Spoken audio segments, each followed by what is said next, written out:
Hay dos versiones de la infanta Beatriz de Borbón y Battenberg, y durante más de medio siglo la Casa Real Española se ha ocupado meticulosamente de que solo una de ellas, la más conveniente, la más discreta, la más fácilmente olvidable, llegara al conocimiento del gran público.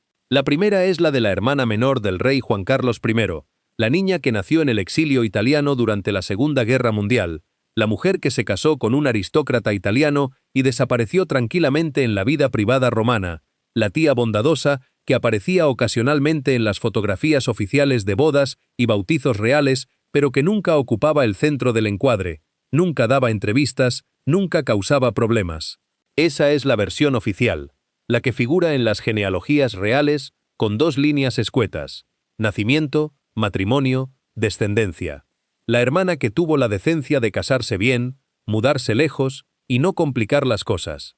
La segunda versión es considerablemente más incómoda, y por eso mismo, considerablemente más interesante. Es la versión de una mujer que nació en las circunstancias más precarias que puede imaginar una familia real, refugiados en un país extranjero, sin trono, sin ingresos seguros, dependiendo de la caridad de un dictador fascista, y que pasó su infancia y adolescencia en una familia profundamente disfuncional, donde el padre era un mujeriego compulsivo, la madre una aristócrata sorda y progresivamente amargada, y el hermano mayor un niño mimado y caprichoso destinado a ser rey. Es la versión de alguien que creció sabiendo que su único valor para la familia era matrimonial: casarse bien, producir herederos con buena sangre, fortalecer alianzas dinásticas, y que cumplió con ese papel exactamente como se esperaba de ella, solo para descubrir que el matrimonio que había contraído por deber la encerraba en una vida de profunda infelicidad.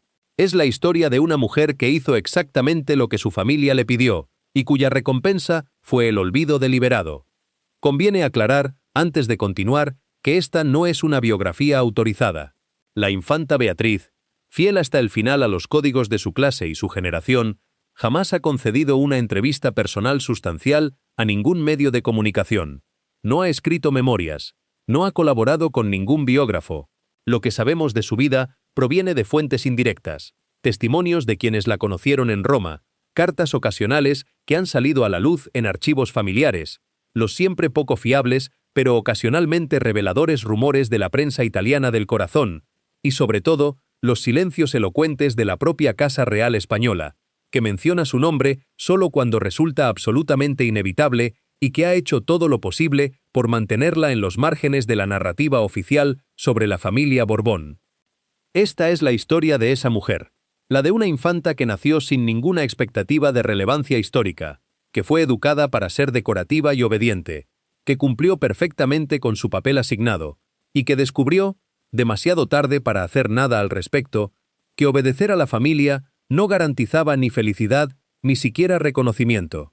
Es la historia de alguien que la historia con mayúscula ha decidido ignorar, pero cuya vida ilumina aspectos de la monarquía española que las narrativas oficiales prefieren mantener en sombras: la instrumentalización de las mujeres de la familia como piezas de intercambio dinástico, el peso insoportable de una madre emocionalmente distante y un padre ausente, y sobre todo, la soledad particular de quien nace en una familia que existe solo para perpetuarse a sí misma y donde el valor individual de cada miembro se mide exclusivamente por su utilidad para ese proyecto colectivo. El 22 de junio de 1939, en una villa prestada en las afueras de Roma, nació una niña a la que pusieron por nombre Beatriz Isabel Federica Alfonsa Eugenia Cristina María Teresa Bienvenida Ladislao de Borbón y Battenberg. La cantidad de nombres, 11 en total, una tradición aristocrática que buscaba honrar a antepasados, padrinos y santos patronos, contrastaba dramáticamente con la precariedad de las circunstancias del nacimiento. No hubo salvas de artillería anunciando la llegada de una nueva infanta, como habría ocurrido de haber nacido en Madrid. No hubo recepciones oficiales ni te deums en catedrales. Hubo, simplemente, un parto más o menos rutinario, atendido por un médico italiano en una casa que no pertenecía a la familia, seguido de un bautizo discreto en una capilla privada y la inscripción del nacimiento en los registros civiles italianos como hija de exiliados españoles sin profesión conocida. Era la cuarta y última hija del conde de Barcelona, Juan de Borbón y Battenberg, nieto del rey Alfonso XIII de España, y de su esposa, la princesa María de las Mercedes de Borbón dos Sicilias. Sus hermanos mayores, Pilar, nacida en 1936, Juan Carlos, nacido en 1938, y Margarita, nacida en 1939, solo 4 meses antes que Beatriz, ya habían nacido todos en el exilio. Ninguno de los 4 niños había conocido España. Para ellos, la patria que supuestamente estaban destinados a gobernar algún día era solo una abstracción, un lugar del que los adultos hablaban con nostalgia y amargura, un reino perdido que existía más en la imaginación que en la realidad. Para entender la precariedad de las circunstancias en las que nació Beatriz, conviene reconstruir brevemente cómo había llegado su familia a esa situación. La historia comienza, como tantas historias de monarquías europeas del siglo XX, con una abdicación forzada y un exilio precipitado. El rey Alfonso XIII había abandonado España el 14 de abril de 1931, el mismo día en que se proclamó la Segunda República, sin abdicar formalmente, pero aceptando de facto que su reinado había terminado. Las elecciones celebradas el domingo me revelan claramente que no tengo hoy el amor de mi pueblo, escribió en su última proclama desde Madrid, antes de tomar un coche hacia Cartagena y desde allí un barco hacia el exilio francés. Era una forma elegante de decir que había perdido el apoyo político necesario para mantenerse en el trono y que quedarse habría significado, probablemente violencia, posiblemente guerra civil y casi con certeza, el fin definitivo de cualquier posibilidad de restauración monárquica futura. Alfonso XIII se instaló inicialmente en París, pero pronto se trasladó a Roma, donde el régimen fascista de Mussolini, siempre dispuesto a acoger a aristócratas depuestos que pudieran serle útiles en el futuro, le ofreció residencia y una pensión discreta. Allí, en el Gran Hotel de Roma primero, y después en diversas villas prestadas por simpatizantes italianos, estableció una corte en el exilio, un grupo cada vez más reducido de monárquicos fieles que mantenían la ficción de que el rey seguía siendo rey, que la monarquía española continuaba existiendo legalmente aunque no ejerciera poder alguno, y que algún día, de alguna manera, la restauración sería posible. El hijo mayor de Alfonso XIII, el príncipe de Asturias Alfonso, había sido desde su nacimiento el heredero natural del trono, pero en 1933, en circunstancias que siguen siendo objeto de debate histórico, renunció formalmente a sus derechos dinásticos. La versión oficial era que lo hacía por motivos de salud, era hemofílico, condición hereditaria que había heredado de su bisabuela, la reina Victoria de Inglaterra, y porque su matrimonio, con una plebeya cubana, Edelmira San Pedro, lo descalificaba según las leyes dinásticas españolas. La versión extraoficial, murmurada en los círculos monárquicos, pero nunca confirmada públicamente, era que Alfonso XIII había forzado la renuncia porque consideraba que un heredero hemofílico debilitaría las posibilidades de restauración, y porque nunca había aprobado aquel matrimonio con una mujer sin sangre real. La renuncia del príncipe Alfonso dejó como heredero a su hermano menor, Jaime, pero Jaime tenía sus propios problemas. Era sordo de nacimiento y había sido educado en gran parte fuera de España, lo que lo hacía poco apto, según Alfonso XIII, para eventualmente recuperar el trono. Además, Jaime tenía ideas políticas consideradas peligrosamente liberales para los estándares de la extrema derecha monárquica, inclinándose hacia posiciones cercanas al carlismo tradicionalista, lo que lo enemistaba con su padre. Eso dejaba al tercer hijo varón, Juan, conde de Barcelona, como el heredero más viable. Juan había nacido en 1913, en el Palacio Real de la Granja de San Ildefonso, en tiempos en que la monarquía española parecía todavía sólida y permanente. Había sido educado como príncipe, con tutores privados, énfasis en idiomas y protocolo, entrenamiento militar en la Academia Naval de San Fernando.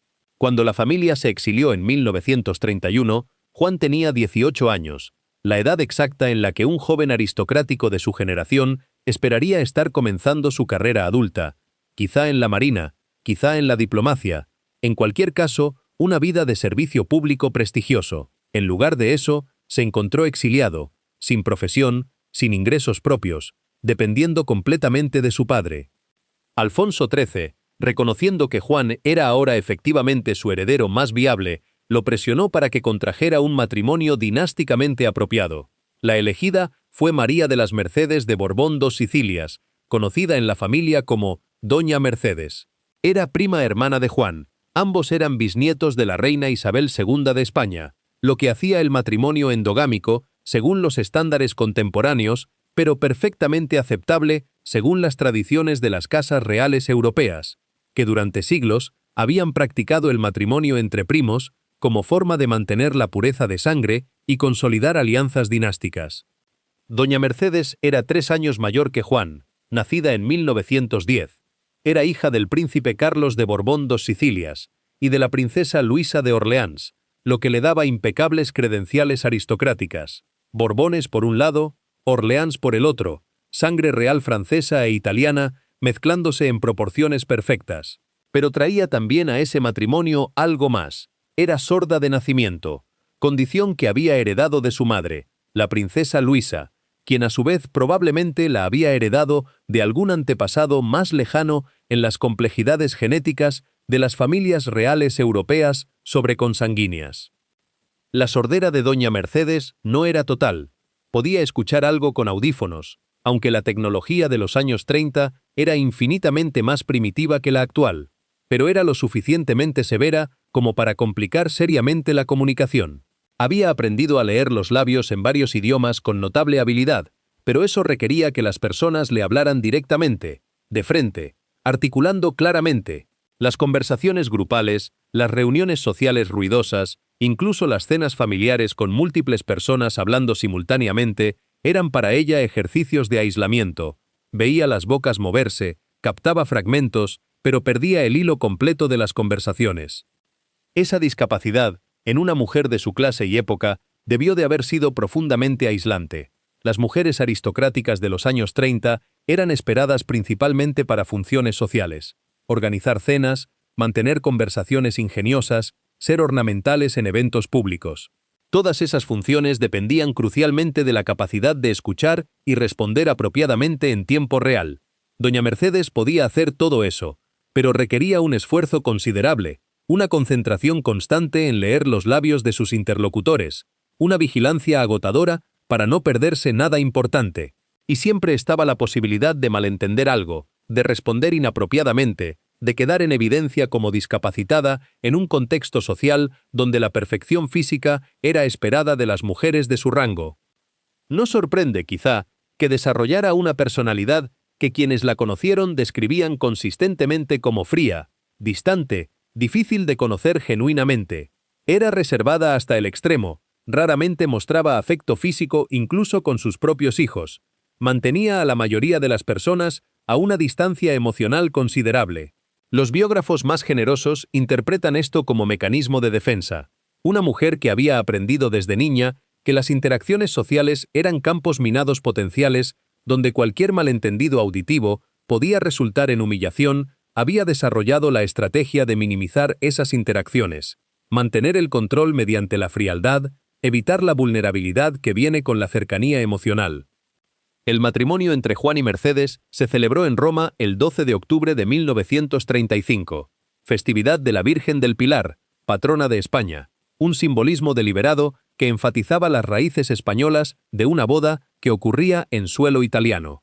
Fue una ceremonia grande según los estándares del exilio, con representantes de varias casas reales europeas asistiendo, pero modesta comparada con lo que habría sido una boda real en Madrid. Alfonso X presidió, desempeñando el papel de padre del novio y rey en el exilio. Mussolini envió representantes oficiales, gesto político que subrayaba el apoyo del régimen fascista a la causa monárquica española. La noche de bodas, según una anécdota que ha circulado en múltiples biografías de la familia, aunque nunca confirmada por fuentes directas, don Juan supuestamente comentó a un amigo que había sido como cumplir con un deber patriótico. Si la anécdota es verídica y tiene el ring de verdad que las anécdotas demasiado reveladoras a veces tienen, sugiere desde el principio que este no era un matrimonio de pasión romántica, sino una alianza dinástica, un contrato entre dos personas que se casaban porque sus familias lo consideraban apropiado, no porque existiera entre ellos una conexión emocional profunda. El primer hijo del matrimonio, María del Pilar, nació en Cannes el 30 de julio de 1936. Pocos días antes de que estallara la Guerra Civil Española. El timing era simbólicamente terrible. En el momento exacto en que la familia celebraba el nacimiento de la primera nieta de Alfonso XIII, Nacida en el exilio, España se desangraba en una guerra civil que duraría 3 años, costaría cientos de miles de vidas, y terminaría no con la restauración de la monarquía, sino con la instauración de la dictadura de Francisco Franco. El segundo hijo, Juan Carlos, nació en Roma el 5 de enero de 1938, ya con la guerra civil claramente decantándose a favor de los nacionales franquistas.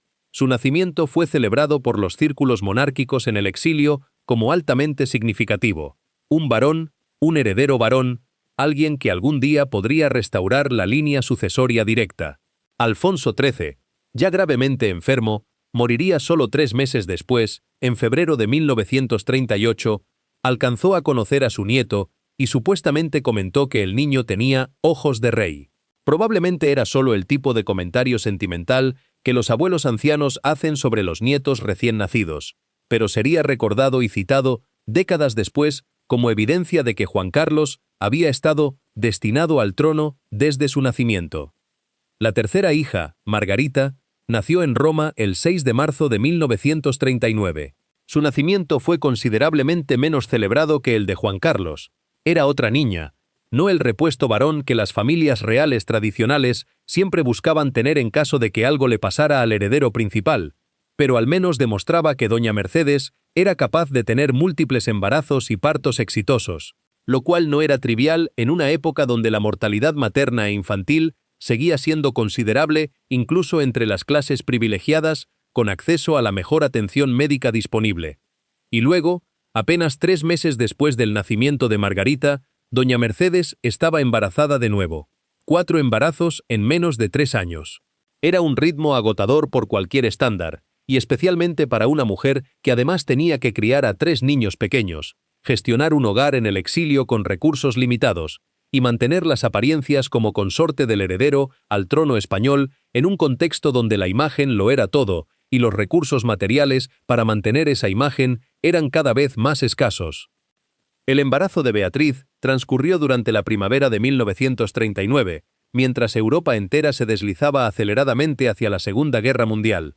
En marzo, Hitler había ocupado Checoslovaquia, violando los acuerdos de Múnich y demostrando definitivamente que el apaciguamiento no funcionaría.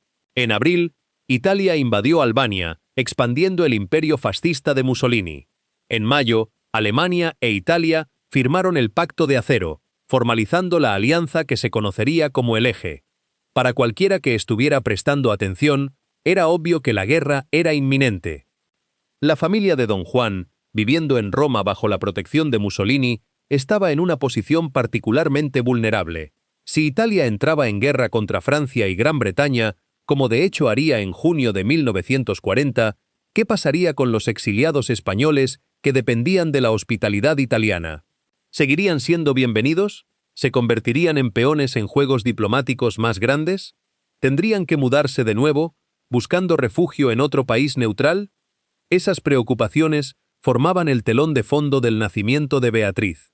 Llegó al mundo en un momento de máxima incertidumbre, en una familia que ya estaba bajo enorme tensión, en un continente al borde del abismo. No fue un nacimiento celebrado con particular entusiasmo. Era la cuarta hija, la segunda niña en menos de 4 meses, otra boca que alimentar en circunstancias económicas cada vez más precarias.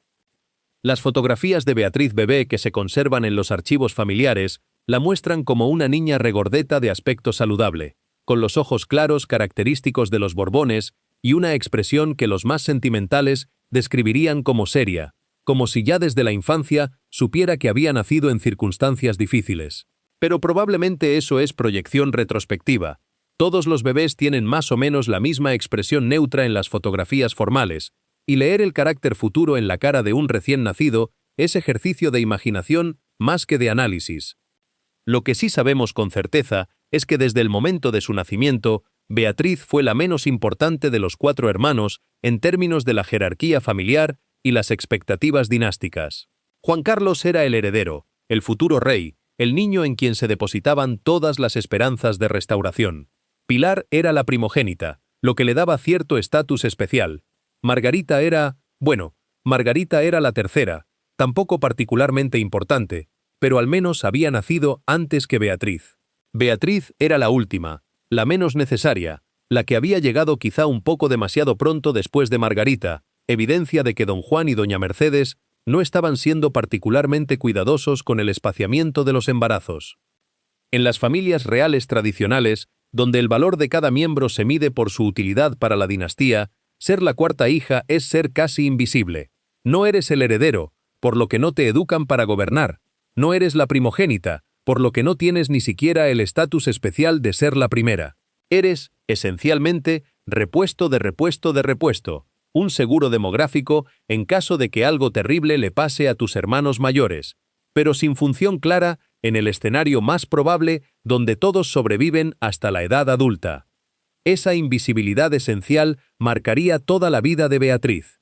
Desde el principio, fue la niña de la que nadie esperaba nada en particular, excepto que fuera decorativa, obediente y eventualmente se casara apropiadamente. Y durante las primeras décadas de su vida, cumplió con esas expectativas de manera tan perfecta que prácticamente desaparece del registro histórico. Las biografías de Juan Carlos la mencionan apenas de pasada. Las de don Juan dedican párrafos ocasionales a listar a sus 4 hijos, pero raramente profundizan en las vidas individuales de las niñas. Es como si Beatriz hubiera sido entrenada desde la infancia en el arte de no llamar la atención, y hubiera aprendido la lección demasiado bien.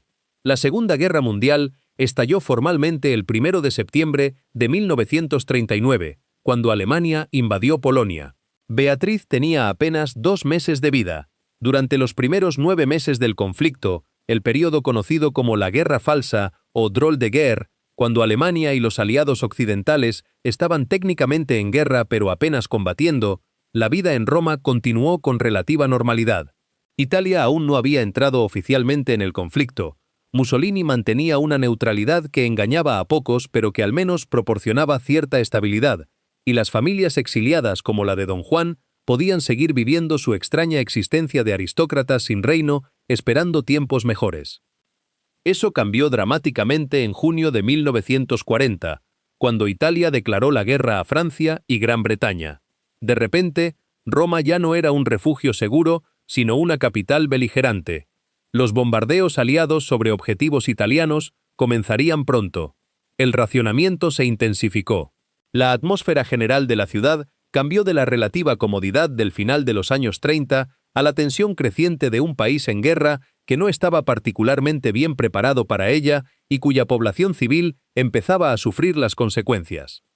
Para la familia de don Juan, la entrada de Italia en la guerra planteaba problemas específicos. Técnicamente, como exiliados españoles, eran neutrales. España, bajo Franco, había decidido no entrar en la guerra del lado del eje pese a las presiones alemanas e italianas, manteniendo una no beligerancia que en la práctica significaba simpatía ideológica con las potencias fascistas, pero evitando el compromiso militar directo. Pero esa neutralidad española no necesariamente protegía a una familia que había estado viviendo en Roma bajo el patrocinio de Mussolini durante casi una década. Don Juan tomó la decisión, probablemente prudente, de trasladar a su familia fuera de Italia antes de que la situación empeorara. El destino elegido fue Lausana, Suiza, país neutral que había acogido a numerosos aristócratas y políticos exiliados de toda Europa y donde la familia podría esperar el fin de la guerra con relativa seguridad. La mudanza se realizó en el verano de 1940, en circunstancias necesariamente apresuradas. Empacar lo esencial, dejar atrás la mayor parte de las pertenencias acumuladas, organizar el transporte para 2 adultos y 4 niños pequeños. Beatriz tenía apenas 1 año, Margarita poco más, Juan Carlos 2 años y medio, Pilar 4, atravesando una Europa cada vez más caótica. El viaje de Roma a Lausana debió de haber sido una experiencia memorable, aunque obviamente Beatriz era demasiado pequeña para recordarla después. Las rutas normales de tren estaban interrumpidas o peligrosamente cerca de zonas de combate. Las fronteras estaban cada vez más controladas. Viajar con 4 niños pequeños en esas circunstancias habría sido una pesadilla logística incluso en tiempos normales. En medio de una guerra que se expandía rápidamente, debió de haber sido extraordinariamente estresante. Lausana, cuando finalmente llegaron, era una ciudad transformada por la guerra.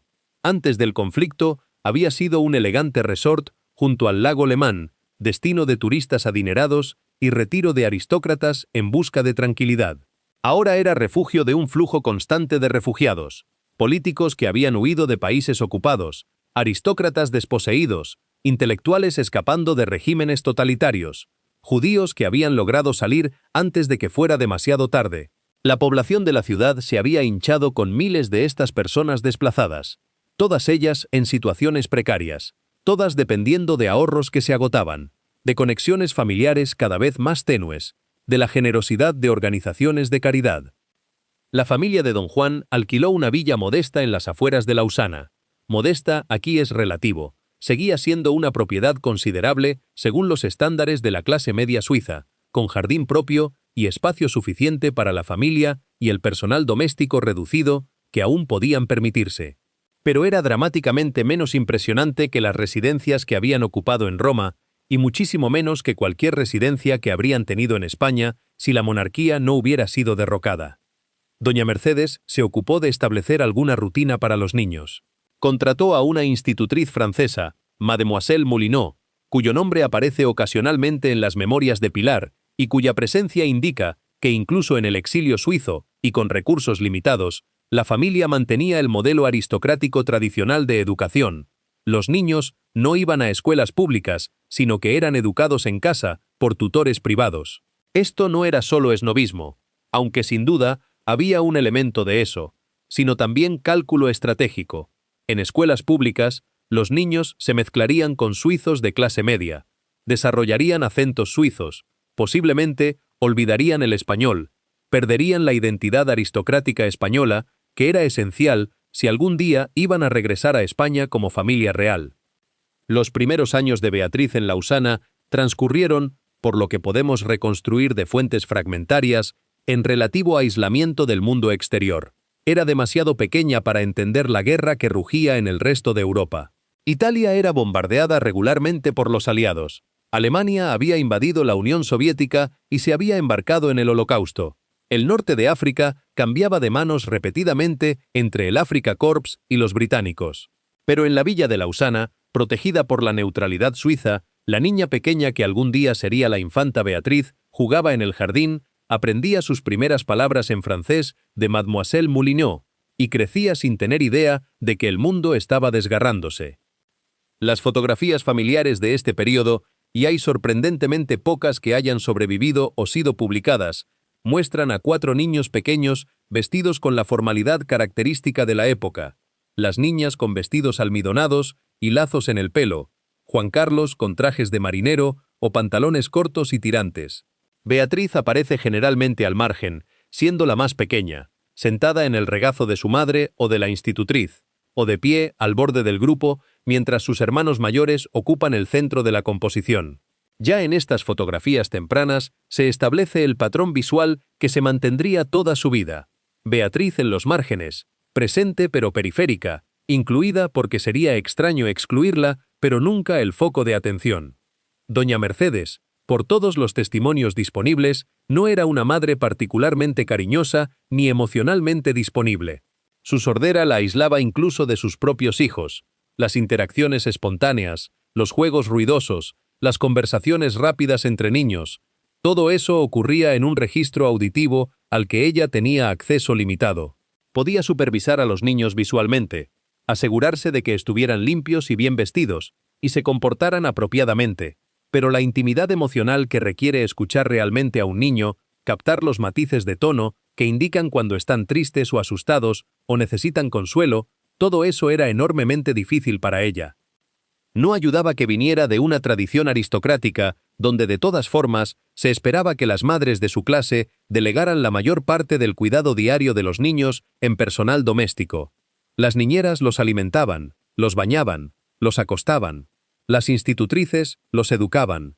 La madre aparecía para inspecciones breves, para ocasiones formales, para asegurarse de que los niños estuvieran desarrollándose apropiadamente, pero no se esperaba que estuviera involucrada en el trabajo tedioso del cuidado infantil diario. Esa división de labores era completamente normal en su clase y generación.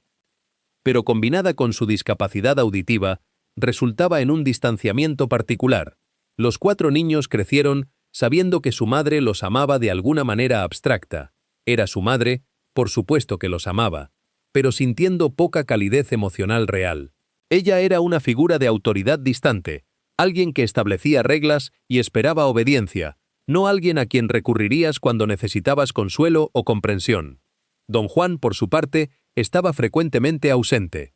Como cabeza de la familia real en el exilio y pretendiente al trono español, mantenía activa correspondencia con monárquicos en España, viajaba ocasionalmente para reuniones con simpatizantes, dedicaba considerable tiempo a las maquinaciones políticas relacionadas con una eventual restauración. Cuando estaba presente en casa, su atención se centraba casi exclusivamente en Juan Carlos, el heredero, el niño que algún día sería rey y que por lo tanto necesitaba ser educado especialmente para ese papel. Las niñas, incluyendo a Beatriz, eran fundamentalmente responsabilidad de su madre y de las institutrices. Se esperaba que don Juan fuera un padre afectuoso de manera general y distante, apareciendo en ocasiones especiales, pero no que estuviera profundamente involucrado en sus vidas diarias. Ese modelo de paternidad aristocrática, presente simbólicamente, ausente prácticamente, era completamente estándar para su clase y época. Pero para los niños que lo experimentaban, significaba crecer con un padre que era más idea que realidad, más símbolo que persona. Beatriz, siendo la más joven y siendo niña, recibía probablemente la menor atención de su padre de los 4 hermanos. Juan Carlos era el heredero y recibía atención especial por esa razón. Pilar era la primogénita y tenía el estatus que eso confería. Margarita al menos había nacido antes de que hubiera tantos niños compitiendo por atención. Beatriz era simplemente la última, la que había llegado cuando ya había 3 niños y los padres probablemente estaban agotados de crianza infantil, la que nunca tuvo periodo alguno como el bebé único o el Benjamín especial, porque Margarita acababa de dejar ese rol solo unos meses antes. La guerra terminó en Europa en mayo de 1945, cuando Beatriz tenía casi 6 años. Durante los meses siguientes, mientras el continente entero intentaba reorganizarse después de 6 años de destrucción masiva, las familias reales exiliadas esperaban ansiosamente noticias sobre su futuro. En algunos países, las monarquías serían restauradas. Holanda, Bélgica, Noruega, todos recuperarían sus reyes. En otros, las monarquías habían terminado definitivamente. Las casas reales de Italia, Bulgaria, Rumanía, todas perderían sus tronos permanentemente en los años inmediatamente posteriores a la guerra. España presentaba un caso especial. Franco había mantenido al país fuera de la guerra, lo que significaba que no estaba ocupado ni por los aliados ni por los soviéticos, no había sido derrotado militarmente, no había razón externa para un cambio de régimen. Pero Franco se había declarado públicamente monárquico, había restaurado formalmente la monarquía como forma de Estado, aunque sin rey, y había dado indicaciones de que eventualmente facilitaría una restauración. La pregunta era, ¿cuándo, bajo qué condiciones y con quién en el trono? Don Juan, como heredero legítimo según las leyes dinásticas tradicionales, esperaba naturalmente que cuando llegara la restauración, él sería el rey. Pero Franco, que no había luchado 3 años en una guerra civil para luego simplemente entregar el poder a un rey que pudiera deshacer sus políticas, no tenía ninguna prisa. De hecho, Franco había empezado ya a mirar con interés al joven Juan Carlos, hijo de don Juan, pensando quizá que un niño criado y educado bajo su supervisión sería un rey más maleable que un hombre adulto con sus propias ideas. Para la familia en Lausana, esas maquinaciones políticas distantes se traducían en continua incertidumbre. ¿Cuánto tiempo más estarían en Suiza? ¿Podrían regresar a España pronto? ¿Deberían los niños empezar a asistir a escuelas formales o seguir con educación privada? ¿Valía la pena establecerse más permanentemente en Lausana, o eso sería admitir que el exilio duraría mucho más de lo esperado? Esa incertidumbre afectaba particularmente a los niños, que crecían sin sentido claro de identidad nacional o pertenencia. Vivían en Suiza, pero no eran suizos. Eran españoles, pero nunca habían vivido en España. Hablaban español en casa, pero francés con la institutriz y con cualquiera fuera de la familia. Eran tratados como aristócratas, pero vivían con recursos limitados. Eran de familia real, pero sin reino. Toda su identidad era condicional, dependiente de eventos futuros sobre los que no tenían control. Cuando regresaran a España, cuando se restaurara la monarquía, cuando su padre se convirtiera en rey, entonces sus vidas tendrían sentido y propósito. Pero ese cuándo se extendía año tras año y mientras tanto crecían en un limbo. En 1946, cuando Beatriz tenía 7 años, la familia se trasladó de nuevo, esta vez a Estoril, Portugal. La decisión respondía a varias razones prácticas y simbólicas. Portugal, bajo la dictadura de António de Oliveira Salazar, era ideológicamente afín al franquismo español, pero mantenía cierta distancia diplomática que lo hacía útil como refugio para opositores del régimen de Franco que no fueran comunistas o republicanos radicales. Estoril, específicamente, se había convertido en refugio de aristócratas y realeza europea. Allí estaban ya el ex-rey Humberto II de Italia, el ex-rey Carol II de Rumanía, diversos archiduques austrohúngaros, toda una colonia de aristócratas desposeídos que habían encontrado en Portugal un lugar donde podían mantener las apariencias con relativa economía. La proximidad a España era también factor importante. Estoril está a apenas 600 kilómetros de Madrid, distancia que en los años 40 representaba un día de viaje en coche o pocas horas en tren.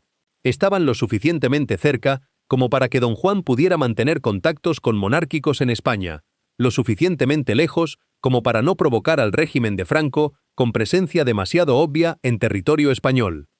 La familia compró una villa llamada Villa Giralda, en Estoril, con un préstamo considerable del empresario español Juan March, monárquico adinerado que apoyaba financieramente las actividades de don Juan.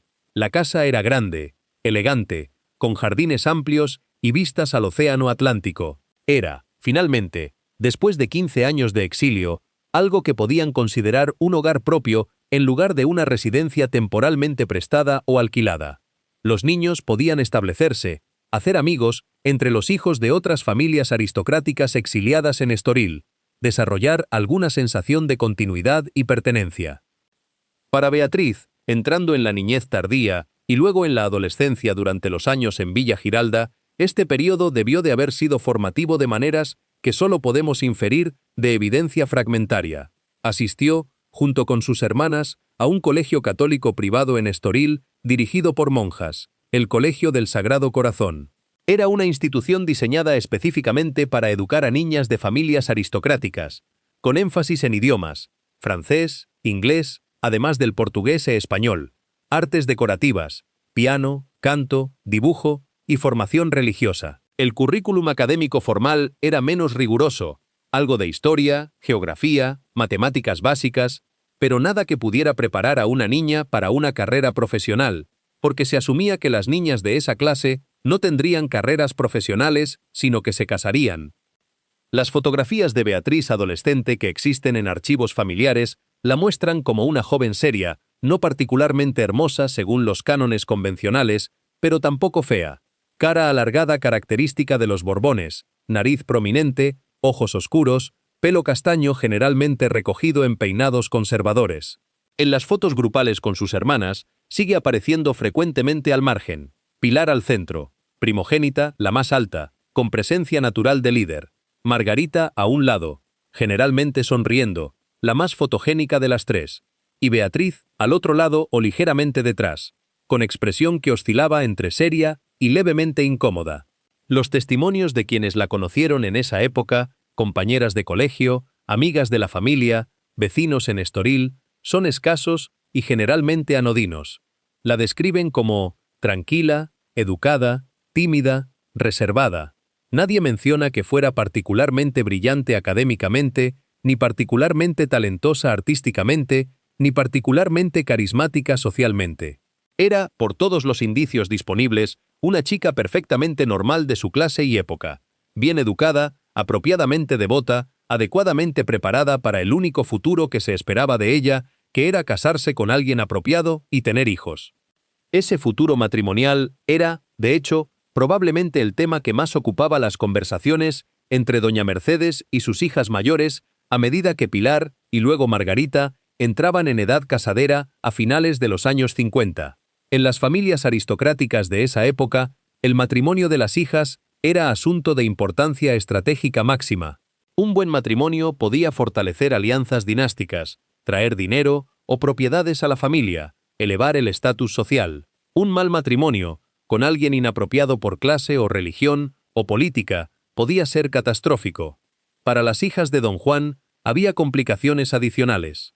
Necesitaban casarse con aristócratas católicos de rango apropiado, lo que limitaba considerablemente el pool de candidatos potenciales, pero también idealmente con personas que tuvieran simpatías monárquicas y que no fueran activamente hostiles a una eventual restauración borbónica en España. Eso excluía a aristócratas republicanos, a aristócratas que hubieran hecho las paces con el régimen de Franco de manera que los comprometiera contra la Casa de Borbón, y a aristócratas de países comunistas que de todas formas en esa época estaban perdiendo sus títulos y propiedades aceleradamente.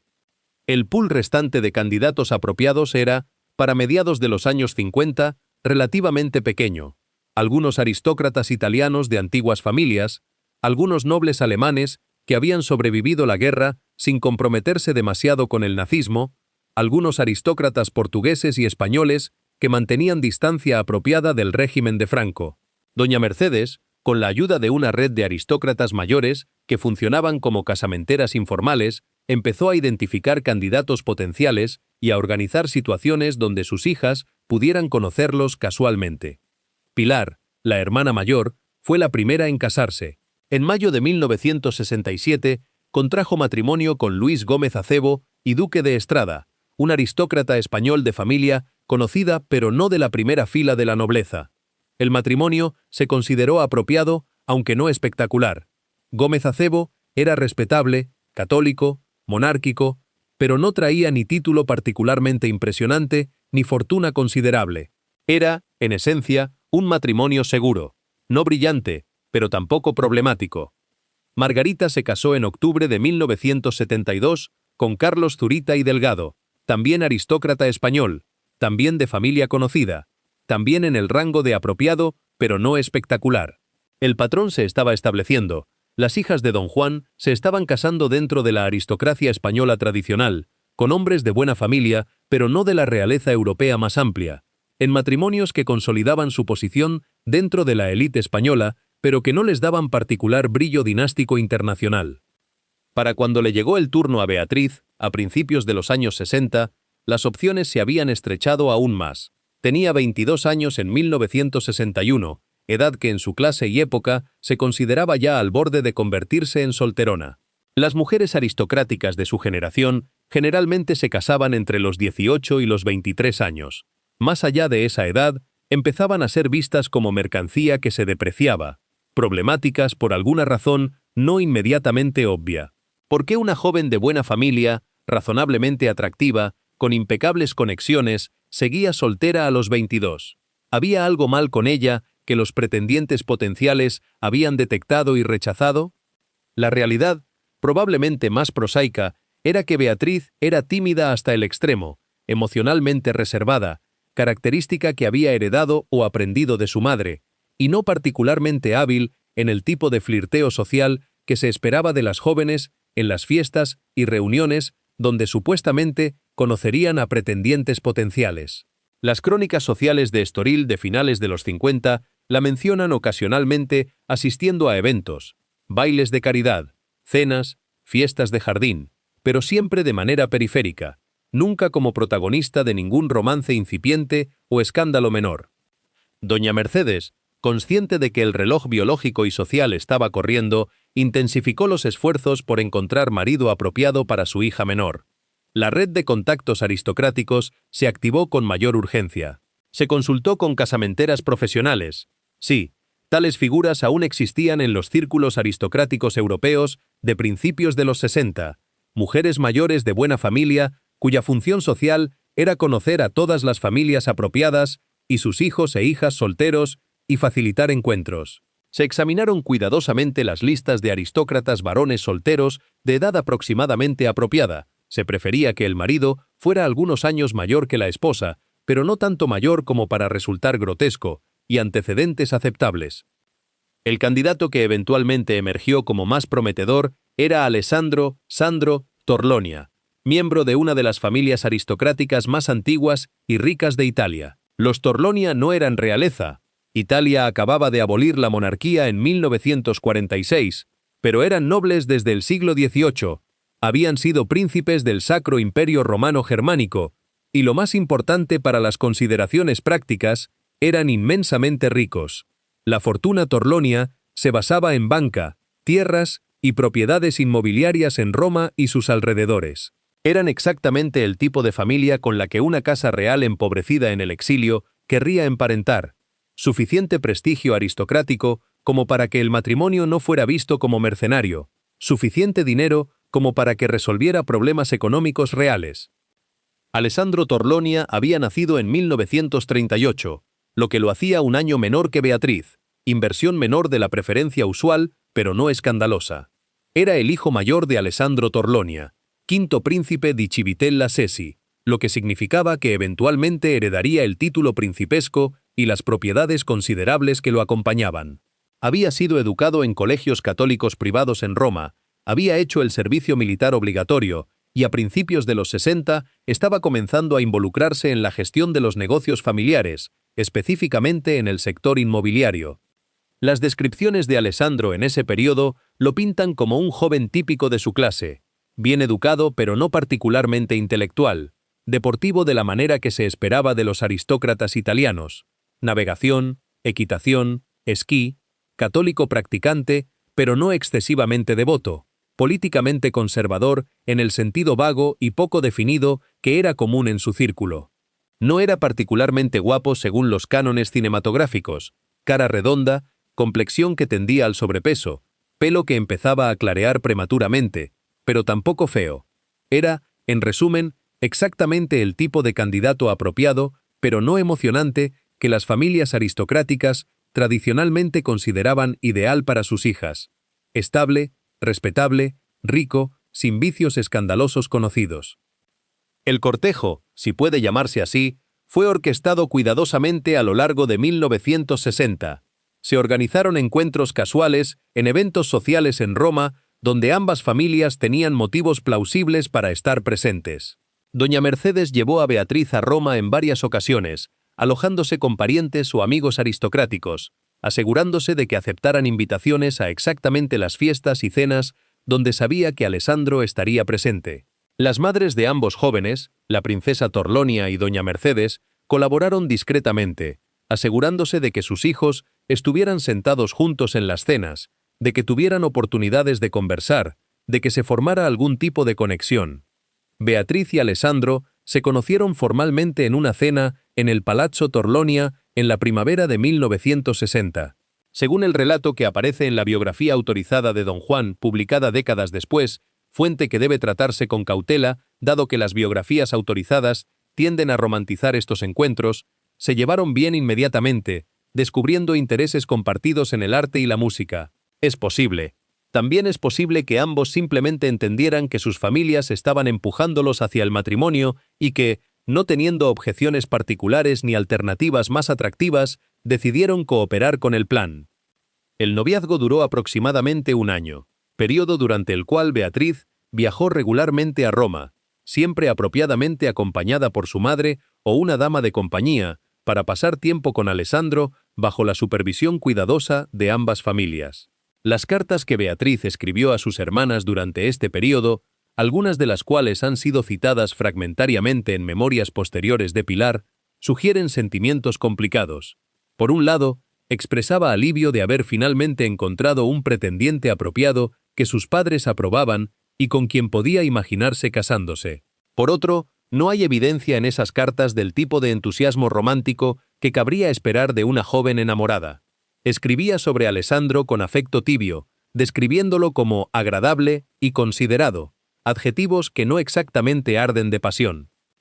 Pero pasión romántica no era lo que se esperaba ni valoraba particularmente en matrimonios aristocráticos de ese tipo y época.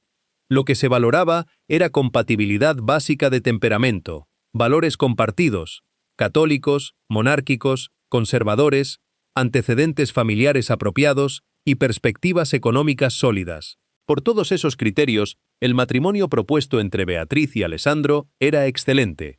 Que no hubiera química romántica intensa era irrelevante, o incluso preferible. Ese tipo de pasiones tendían a complicar matrimonios que debían ser fundamentalmente arreglos prácticos destinados a durar décadas. El compromiso se anunció en febrero de 1961. La noticia fue cubierta por la prensa española e italiana con el nivel de atención apropiado para el matrimonio de una infanta española, pero no con particular entusiasmo. Los periódicos españoles, censurados por el régimen de Franco y generalmente hostiles a don Juan, a quien Franco veía como pretendiente problemático, mencionaban el compromiso brevemente, enfatizando que Beatriz era hija del pretendiente Juan de Borbón, sin reconocerle título alguno. La prensa italiana, más generosa, la llamaba la infanta Beatriz, y dedicaba columnas de sociedad al enlace, catalogándolo como unión entre una de las grandes familias reales de Europa y una de las más antiguas casas nobles de Roma.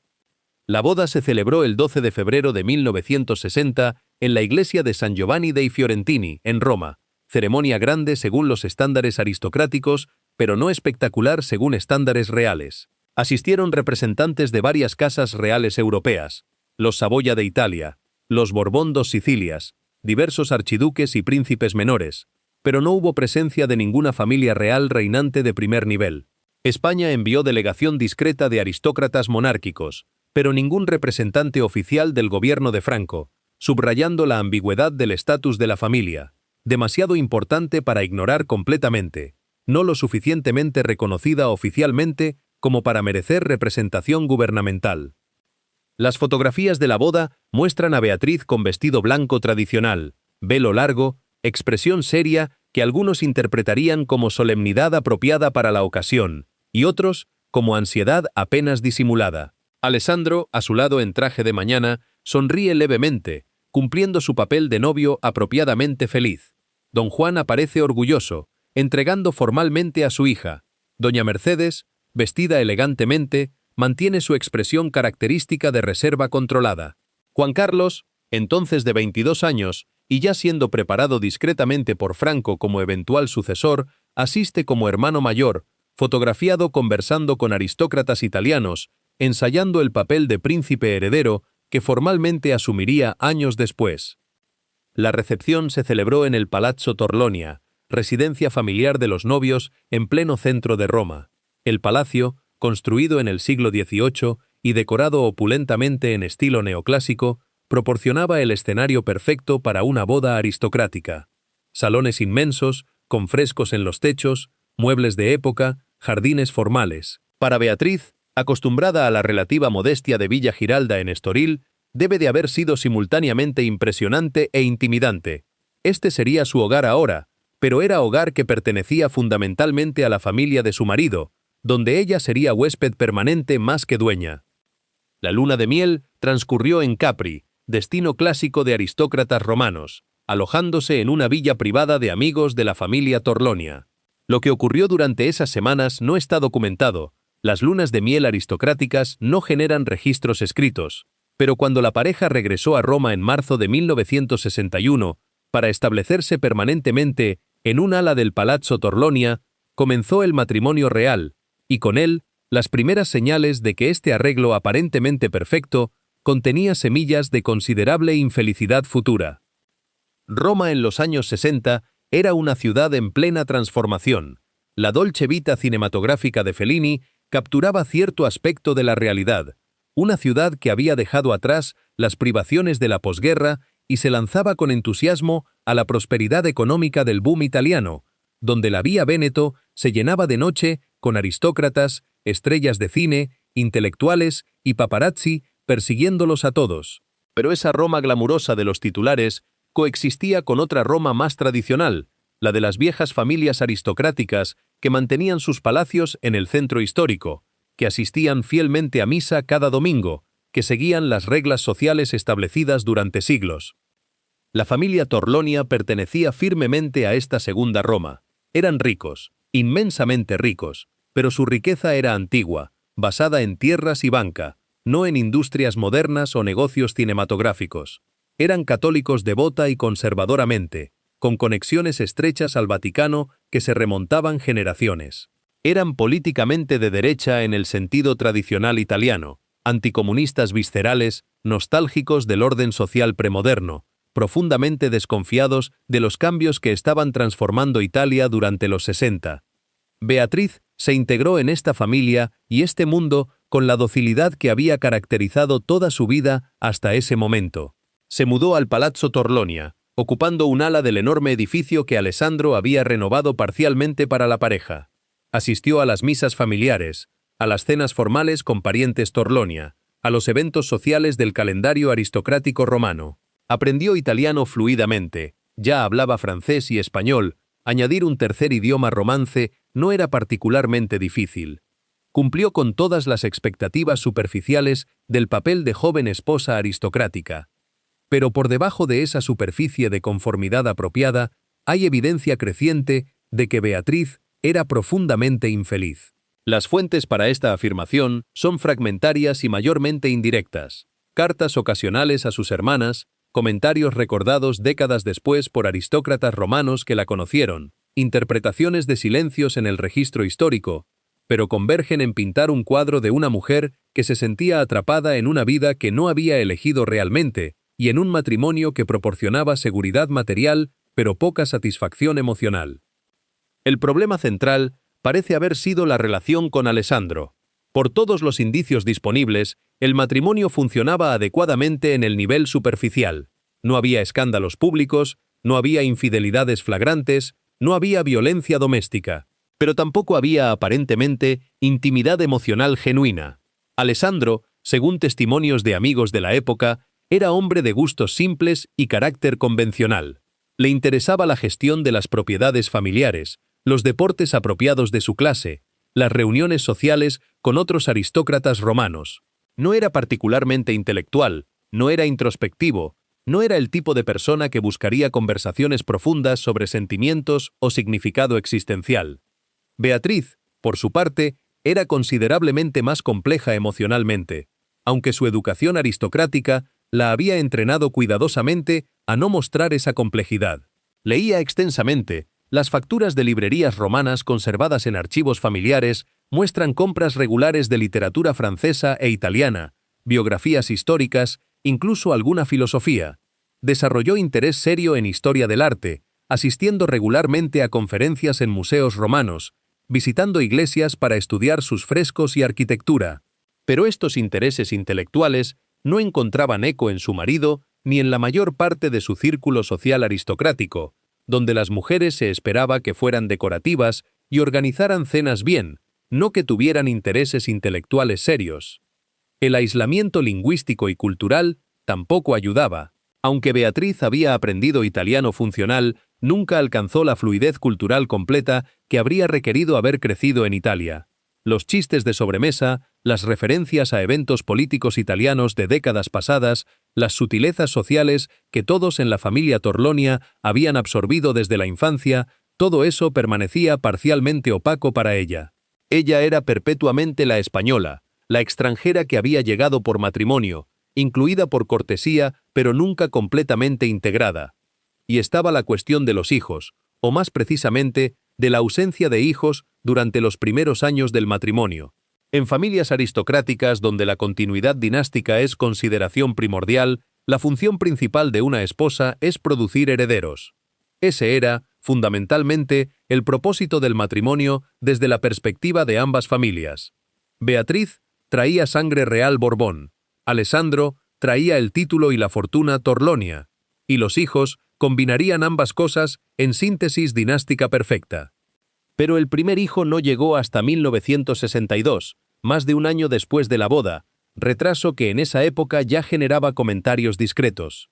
Marco, el primogénito, nació en Roma en diciembre de 1962. Fue seguido por Vittoria en 1964, Mafalda en 1965 y finalmente Olimpia en 1967. 4 hijos en 5 años, ritmo agotador para cualquier mujer, pero especialmente para alguien como Beatriz, que no había sido particularmente robusta físicamente. Los embarazos y partos fueron todos sin complicaciones médicas serias, pero testimonios de amigas de la época sugieren que Beatriz los encontraba física y emocionalmente agotadores. A diferencia de su madre, que había delegado casi completamente el cuidado infantil diario en niñeras y personal doméstico, Beatriz aparentemente intentaba estar más involucrada con sus hijos, lo cual era simultáneamente admirable y agotador dado que tenía 4 niños menores de 5 años en 1967. Pero incluso la maternidad, que supuestamente debía proporcionar satisfacción y propósito a las mujeres de su clase y generación, parece haber sido complicada para Beatriz. Las cartas que escribió a Pilar durante estos años, fragmentos de las cuales Pilar citó en sus memorias publicadas en 1995, expresan sentimientos ambivalentes, amor genuino por sus hijos, pero también agobio por las demandas constantes, satisfacción por cumplir con las expectativas familiares, pero también sensación de que su vida se había reducido completamente a función biológica y doméstica. A veces miro a Marco dormido y siento amor tan intenso que me asusta, escribió en carta de 1963, y a veces lo miro y pienso, ¿es esto todo? ¿Es esto para lo que nací? ¿Para producir herederos para una familia que ni siquiera es la mía? La carta continúa con disculpas inmediatas por expresar esos sentimientos, caracterizándolos como pensamientos egoístas e indignos.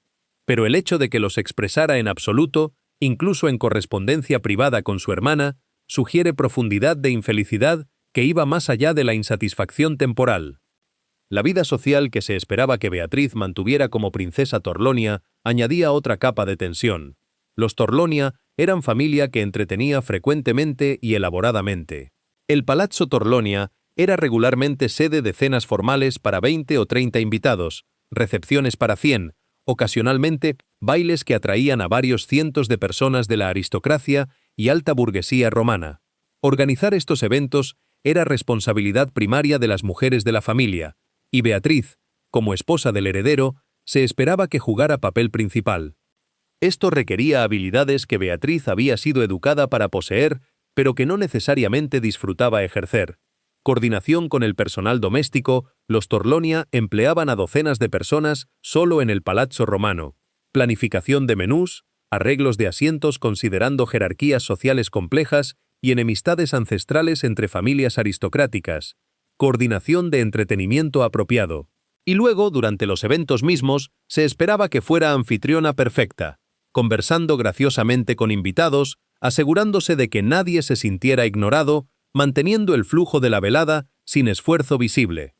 Para alguien de temperamento, naturalmente reservado e introvertido como Beatriz, estas actuaciones sociales eran agotadoras. No le salían naturalmente la conversación ligera, el flirteo social inocuo, la capacidad de hacer que perfectos extraños se sintieran inmediatamente cómodos. Podía hacerlo, su educación había sido específicamente diseñada para enseñarle exactamente estas habilidades, pero le costaba enorme esfuerzo, y después de cada evento grande necesitaba días para recuperarse emocionalmente. Las tensiones empezaron a manifestarse de formas que quienes la conocían notaban, pero que la familia Torlonia trataba de ignorar o minimizar. Beatriz desarrolló patrones de dolores de cabeza frecuentes que la obligaban a retirarse a sus habitaciones durante días. Comenzó a declinar invitaciones a eventos sociales con excusas de salud cada vez más frecuentes. Hubo episodio en 1966, mencionado brevemente en diarios de la condesa Pecci Blunt, aristócrata romana que conocía bien a ambas familias, donde Beatriz tuvo que retirarse abruptamente de una cena importante, visiblemente perturbada, y permaneció en sus habitaciones durante días, viendo solo a su médico personal y rechazando incluso visitas de su marido. El diagnóstico médico de la época, preservado en correspondencia entre el doctor Montini, médico de la familia Torlonia, y especialistas consultados, era vago, fatiga nerviosa, agotamiento, términos que en el vocabulario médico de los años 60 servían como cajón desastre para cualquier dolencia femenina que no tuviera causa orgánica obvia. El tratamiento prescrito era el estándar para tales casos: reposo, tranquilidad, quizá un cambio de aires temporal. Lo que nadie sugería, porque habría sido impensable en ese contexto, era que quizá el problema no era médico sino existencial. Una mujer atrapada en vida que la hacía genuinamente infeliz, sin herramientas conceptuales o sociales para reconocer o articular esa infelicidad, mucho menos para hacer algo al respecto. Porque, ¿qué podría hacer? El divorcio era absolutamente impensable para una católica devota de familia aristocrática en los años 60, y doblemente impensable para alguien de familia real, incluso familia real en el exilio. El matrimonio era sacramento indisoluble. Había hecho votos ante Dios. Tenía 4 hijos pequeños. Su familia, tanto los Borbón como los Torlonia, se habría horrorizado ante cualquier sugerencia de separación, considerándola escándalo imperdonable que mancharía el honor de ambas casas. Tampoco había modelo cultural disponible para una mujer de su clase que quisiera vida diferente. No podía buscar carrera profesional, mujeres aristocráticas no trabajaban. Habría sido visto como admisión de fracaso familiar si la princesa Torlonia necesitaba empleo. No podía vivir sola, mujeres de su clase y época no vivían solas, era casi inconcebible. Cualquier vida independiente que pudiera imaginar requería primero romper completamente con su familia, su clase, su identidad social entera, y luego construir algo nuevo desde cero. Y eso habría requerido tipo de coraje y determinación que Beatriz, formada toda su vida en obediencia y conformidad, simplemente no tenía. Así que continuó. Cumplió con sus obligaciones, organizó las cenas, crió a sus hijos, apareció en las fotografías familiares con expresión apropiadamente serena. Y en privado, según testimonios fragmentarios de quienes la conocieron en esos años, era profundamente infeliz de maneras que apenas se permitía reconocer incluso ante sí misma. Los años 70 trajeron cambios sísmicos para la familia Borbón, y específicamente para el hermano de Beatriz, Juan Carlos. En julio de 1969, Francisco Franco había designado formalmente a Juan Carlos como su sucesor con el título de Príncipe de España, saltándose completamente a don Juan, padre de Juan Carlos y legítimo heredero según las leyes dinásticas tradicionales. Era maniobra calculada de Franco. Juan Carlos, criado y educado bajo supervisión cuidadosa del régimen, era visto como más maleable y confiable que don Juan, quien había expresado públicamente opiniones democráticas que Franco consideraba peligrosas. Para don Juan, la designación de su hijo fue simultáneamente victoria y humillación. Victoria, porque significaba que los Borbones regresarían al trono español, cumpliendo el objetivo que había perseguido durante décadas de exilio. Humillación, porque no sería él quien ocuparía ese trono sino su hijo, y solo porque Franco así lo había decidido, efectivamente reconociendo que Franco consideraba a don Juan inadecuado para gobernar la España que el dictador había construido. Para Beatriz, viviendo su vida discreta en Roma, estos desarrollos dramáticos en la política española debieron de haber sido agridulces.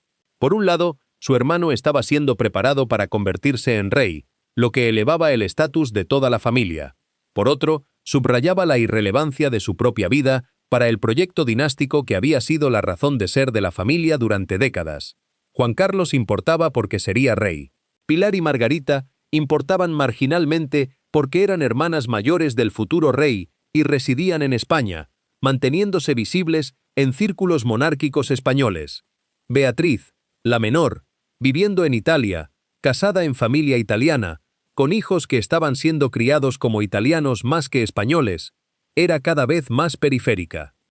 Las visitas de Beatriz a España durante este periodo eran raras y generalmente coincidían con ocasiones familiares que requerían su presencia: bodas, bautizos, funerales. Las fotografías de estas visitas la muestran invariablemente al margen de los eventos, presente, pero no prominente. En la boda de Juan Carlos con Sofía de Grecia en 1962, Beatriz aparece en fotografías grupales, pero no en ninguna de las fotografías principales. En bautizos de sus sobrinos, Felipe en 1968, Elena en 1963, Cristina en 1965, aparece similarmente periférica. La relación con Juan Carlos parece haber sido cordial pero distante. Eran hermano y hermana, compartían infancia en el exilio, pero sus vidas habían divergido completamente. Él estaba siendo preparado para ser rey. Vivía en Madrid bajo escrutinio constante. Cada aspecto de su vida era políticamente significativo. Ella vivía vida privada en Roma, sin responsabilidades públicas, completamente fuera del escenario político. Los intereses, preocupaciones, vidas diarias de ambos tenían cada vez menos en común. Con sus hermanas, especialmente con Pilar, Beatriz mantenía correspondencia más regular y relación más cercana. Las cartas entre las tres hermanas, Pilar, Margarita, Beatriz, conservadas parcialmente en archivos familiares, revelan dinámica fraternal típica, confidencias sobre maridos y hijos, chismes sobre parientes, quejas sobre padres. Pero incluso en esta correspondencia, Beatriz aparece como la más retraída, la menos inclinada a confidencias completas, la que respondía cartas de sus hermanas con menos detalle del que recibía. Hubo momento particularmente revelador en 1972, cuando Margarita se casó con Carlos Zurita. Beatriz asistió a la boda en España, trayendo a Alessandro y a los niños. Marco tenía entonces 10 años, Olimpia 5. Las fotografías familiares de la ocasión muestran algo inusual. En varias fotos, Beatriz no está mirando a la cámara, sino hacia otro lado. Expresión no de aburrimiento exactamente, pero sí de distanciamiento, como si estuviera físicamente presente, pero mentalmente en otro lugar. Una amiga de Margarita, entrevistada décadas después para Biografía de la Familia, recordaba haber hablado brevemente con Beatriz en la recepción. Le pregunté cómo estaba, pregunta social rutinaria, esperaba respuesta rutinaria. En lugar de eso, me miró directamente y dijo, ¿realmente quieres saber? De manera que hizo la pregunta incómoda. Retrocedí a fórmulas sociales. Por supuesto, ¿por qué no?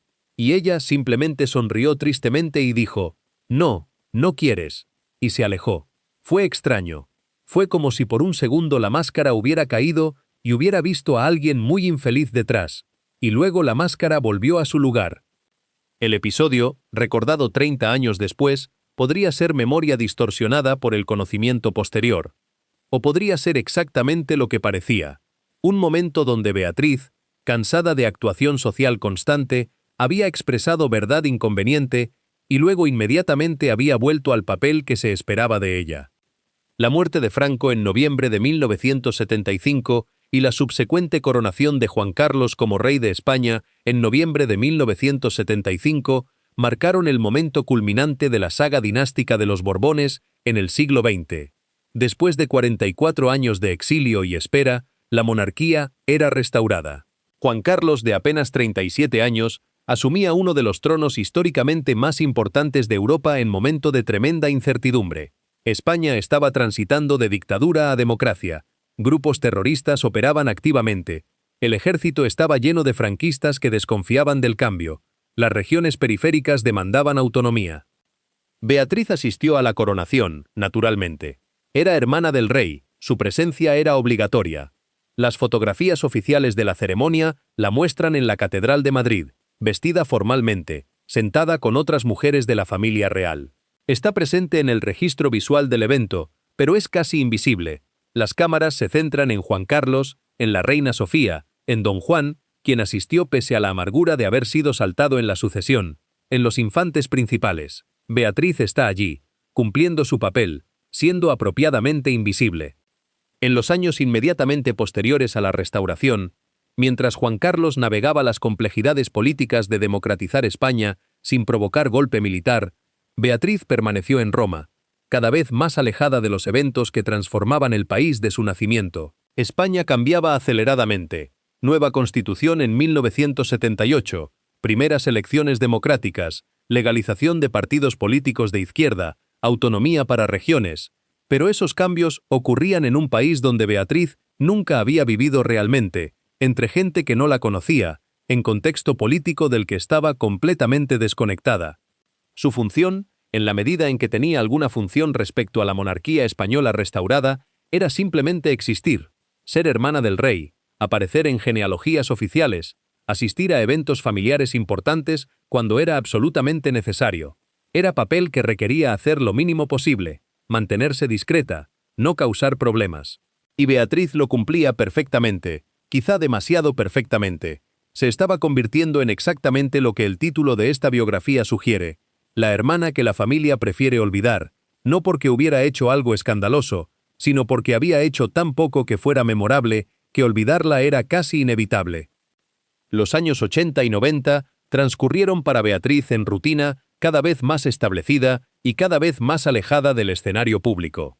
Sus hijos crecían y establecían sus propias vidas.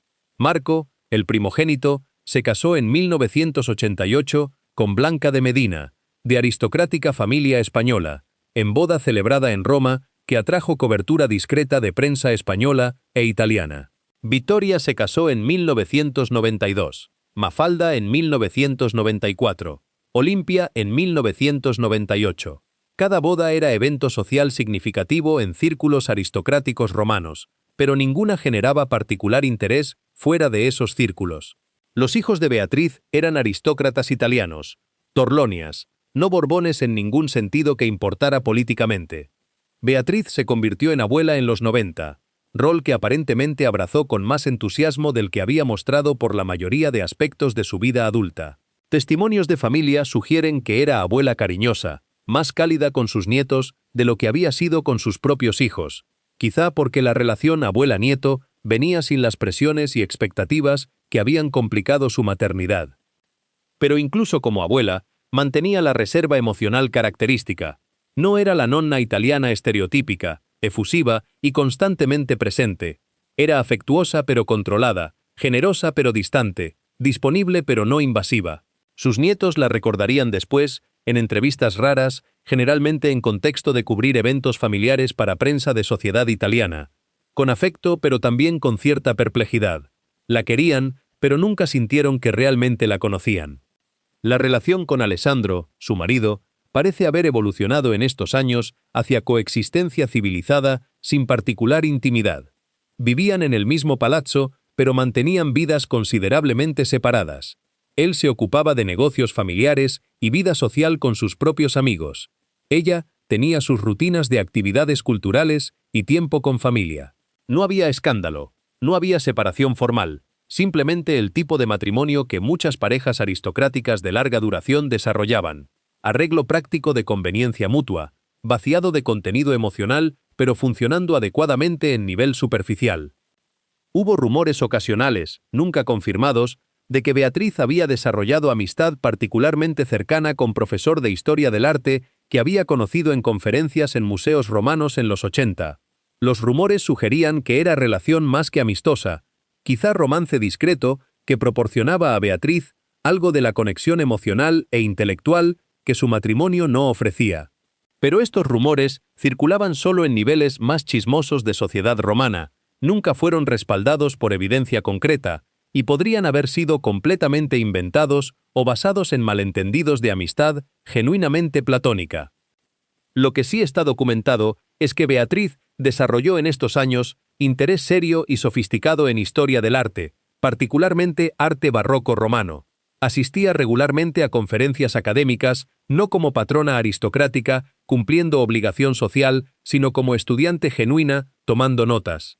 Eventualmente, en 1989, se matriculó formalmente en cursos de Historia del Arte en la Universidad de Roma, La Sapienza, estudios que completó en 1993 a edad de 54 años, obteniendo diploma, equivalente a licenciatura, en Historia del Arte. Este logro académico, notable para cualquiera pero especialmente para mujer de su generación y clase que había sido educada a creer que el estudio serio era innecesario para mujeres aristocráticas, fue casi completamente ignorado por prensa española. Los periódicos italianos lo mencionaron brevemente en columnas de Sociedad. La princesa Torlonia se gradúa de la universidad, tratándolo como curiosidad encantadora más que como logro serio. La prensa española no lo mencionó en absoluto. Ese silencio era emblemático de cómo Beatriz había sido efectivamente borrada de la narrativa de la familia real española. En los 80 y 90, mientras Juan Carlos consolidaba la monarquía democrática española y se convertía en figura respetada internacionalmente, mientras sus hijos, Elena, Cristina y Felipe, crecían bajo escrutinio mediático constante, Beatriz simplemente no existía para propósitos de la historia oficial de la familia. No aparecía en documentales sobre la monarquía española, no era mencionada en artículos de prensa sobre la familia real, salvo en genealogías completas donde su nombre aparecía en listas sin elaboración. Había logrado lo que pocas personas logran, desaparecer completamente del registro público mientras aún estaba viva. El siglo XXI llegó con cambios inevitables que la edad trae a cualquier familia, y los Borbón no fueron excepción. Don Juan, el padre de Beatriz, murió en abril de 1993 tras larga enfermedad. Su muerte cerró capítulo importante de la historia monárquica española. Era el último vínculo directo con la monarquía anterior a la República, el hombre que había pasado más de 40 años como pretendiente al trono en el exilio, solo para ver a su hijo, no a él, ocupar finalmente ese trono. Murió oficialmente reconciliado con Juan Carlos, habiendo finalmente renunciado formalmente a sus derechos dinásticos en 1977, pero quienes lo conocieron bien sabían que la amargura de haber sido pasado por alto nunca lo abandonó completamente. Beatriz asistió al funeral en Madrid, naturalmente. Las fotografías del evento la muestran vestida de negro riguroso, con velo, expresión de dolor controlado, que era apropiada para hija en duelo, pero que también era tan contenida que resultaba casi inexpresiva. Estaba entonces con 54 años. Había vivido más de 3 décadas en Italia, y su presencia en Madrid para el funeral subrayaba cuán alejada se había vuelto de España. Era claramente forastera, alguien que había regresado para ocasión específica, pero que no pertenecía realmente al lugar. La muerte de doña Mercedes, su madre, llegó mucho después, en enero de 2000, cuando la anciana señora tenía 89 años. Había sobrevivido a su marido por casi 7 años, viviendo discretamente en Lanzarote, donde la familia poseía propiedad. La relación entre Beatriz y su madre había sido, durante toda la vida de ambas, correcta pero fría. Doña Mercedes había sido madre distante, más preocupada por cumplir con obligaciones aristocráticas que por conexión emocional con sus hijos. Beatriz, la menor y menos importante de sus 4 hijos, probablemente había recibido la menor atención materna de todos. En el funeral de doña Mercedes en Madrid, Beatriz apareció de nuevo entre sus hermanos, reunión de los 4 hijos supervivientes de don Juan y doña Mercedes, Juan Carlos, el rey, Pilar y Margarita, las hermanas que habían permanecido más conectadas a España, y Beatriz, la que había desaparecido en Italia.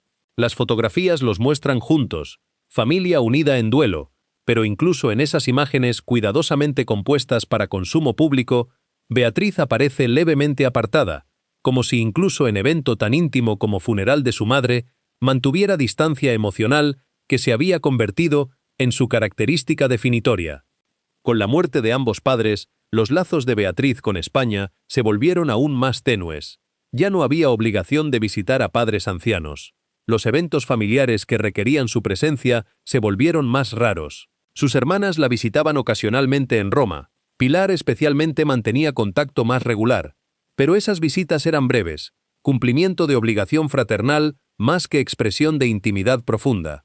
Y entonces llegó el golpe que probablemente fue el más difícil de todos los que Beatriz experimentó en su larga vida. En 2014, Alessandro, su marido de 53 años, murió tras enfermedad relativamente breve. Tenía 76 años, ella 75. Habían pasado más de medio siglo casados, la mayor parte de sus vidas adultas juntos. El matrimonio, como hemos explorado, no había sido particularmente feliz emocionalmente, pero había sido estable, predecible, la estructura alrededor de la cual Beatriz había organizado toda su vida adulta. Alessandro había sido constante, si no apasionante, proveedor confiable, si no compañero íntimo, padre adecuado de sus hijos, si no exactamente cálido. La vida de Beatriz como princesa Torlonia, residente del Palazzo Torlonia, parte de la aristocracia romana, todo eso estaba definido por su matrimonio con Alessandro. Su muerte la dejó en posición ambigua y profundamente incómoda. Formalmente, seguía siendo princesa Torlonia, el título de viuda no se le podía quitar, pero su posición dentro de la familia Torlonia estaba ahora mediada solo por sus hijos. El palazzo seguía siendo técnicamente su hogar, pero ahora pertenecía formalmente a Marco, su hijo mayor, quien había heredado el título y las propiedades principales. Beatriz podía permanecer allí, ninguno de sus hijos la habría echado, habría sido impensable, pero ya no era su hogar en el sentido de que ella lo controlara. Era huésped, aunque huésped permanente y venerado, en casa de su hijo. La viudez es difícil para cualquiera, pero es particularmente complicada para mujeres aristocráticas cuya identidad entera ha estado definida por matrimonio y maternidad. Beatriz ya no era la esposa de Alessandro Torlonia, era la viuda de Alessandro Torlonia. Cambio lingüístico sutil, pero significativo.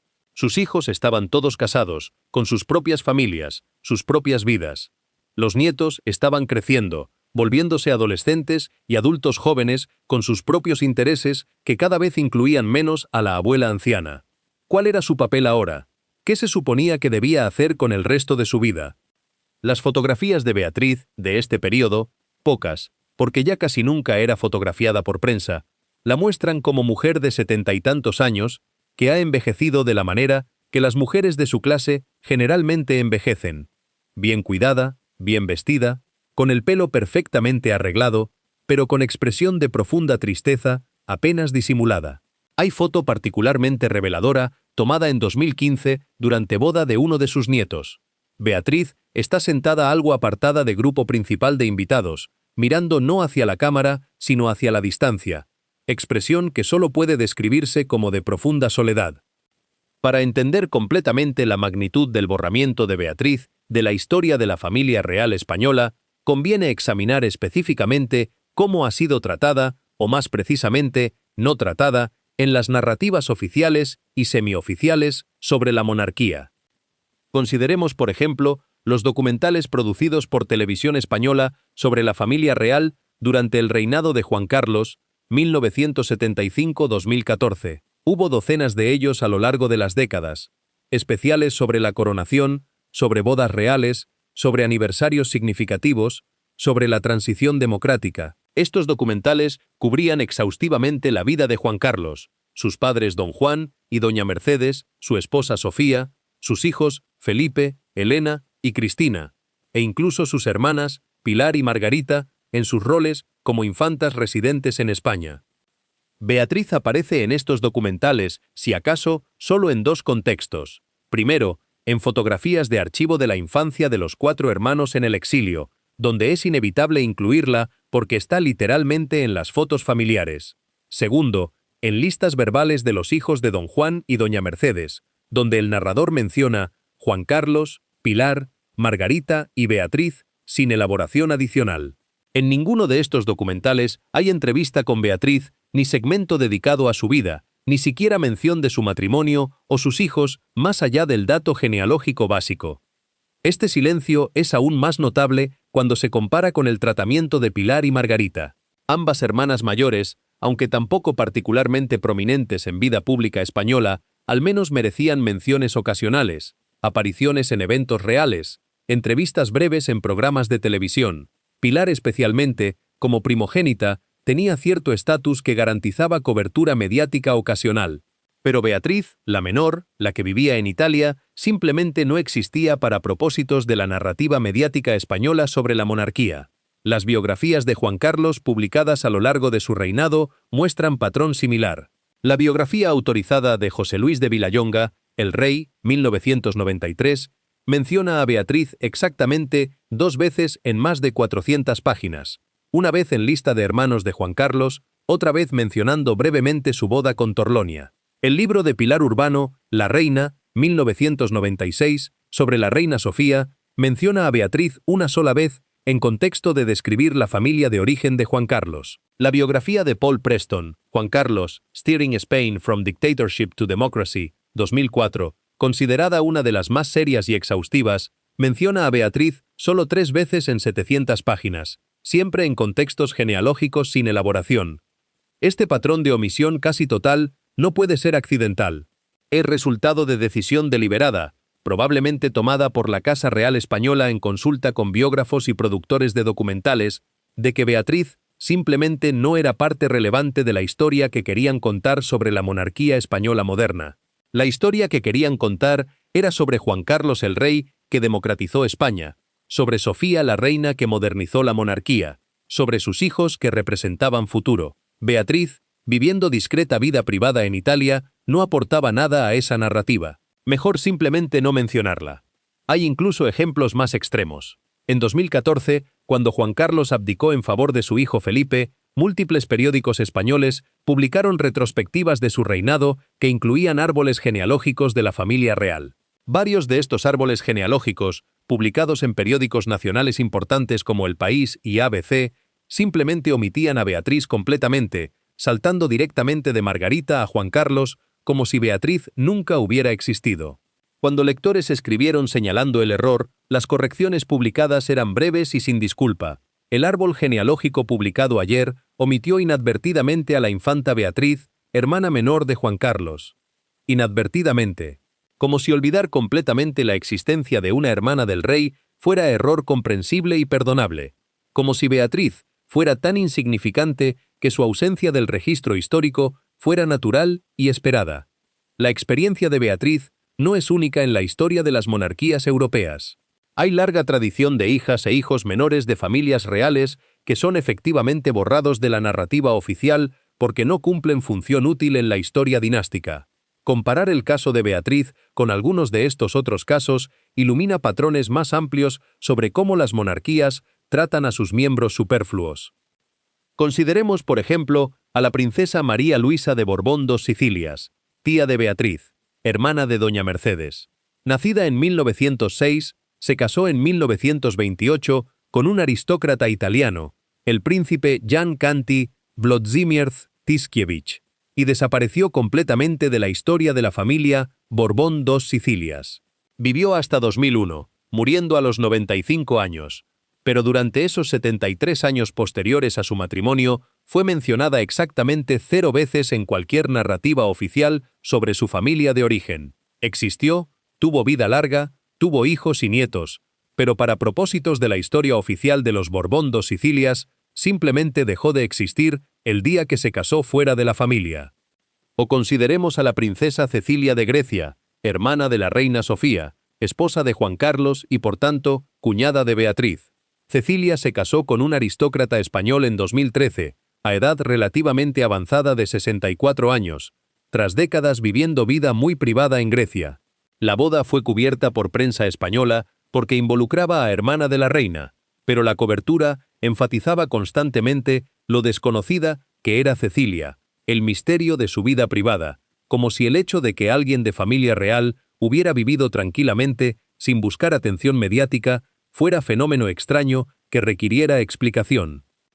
En ambos casos, como en el de Beatriz, el patrón es el mismo: mujeres de familias reales que se casaron fuera del núcleo dinástico más importante, que vivieron vidas privadas lejos de centros de poder monárquico, y que fueron consecuentemente tratadas como irrelevantes para la historia oficial de sus familias.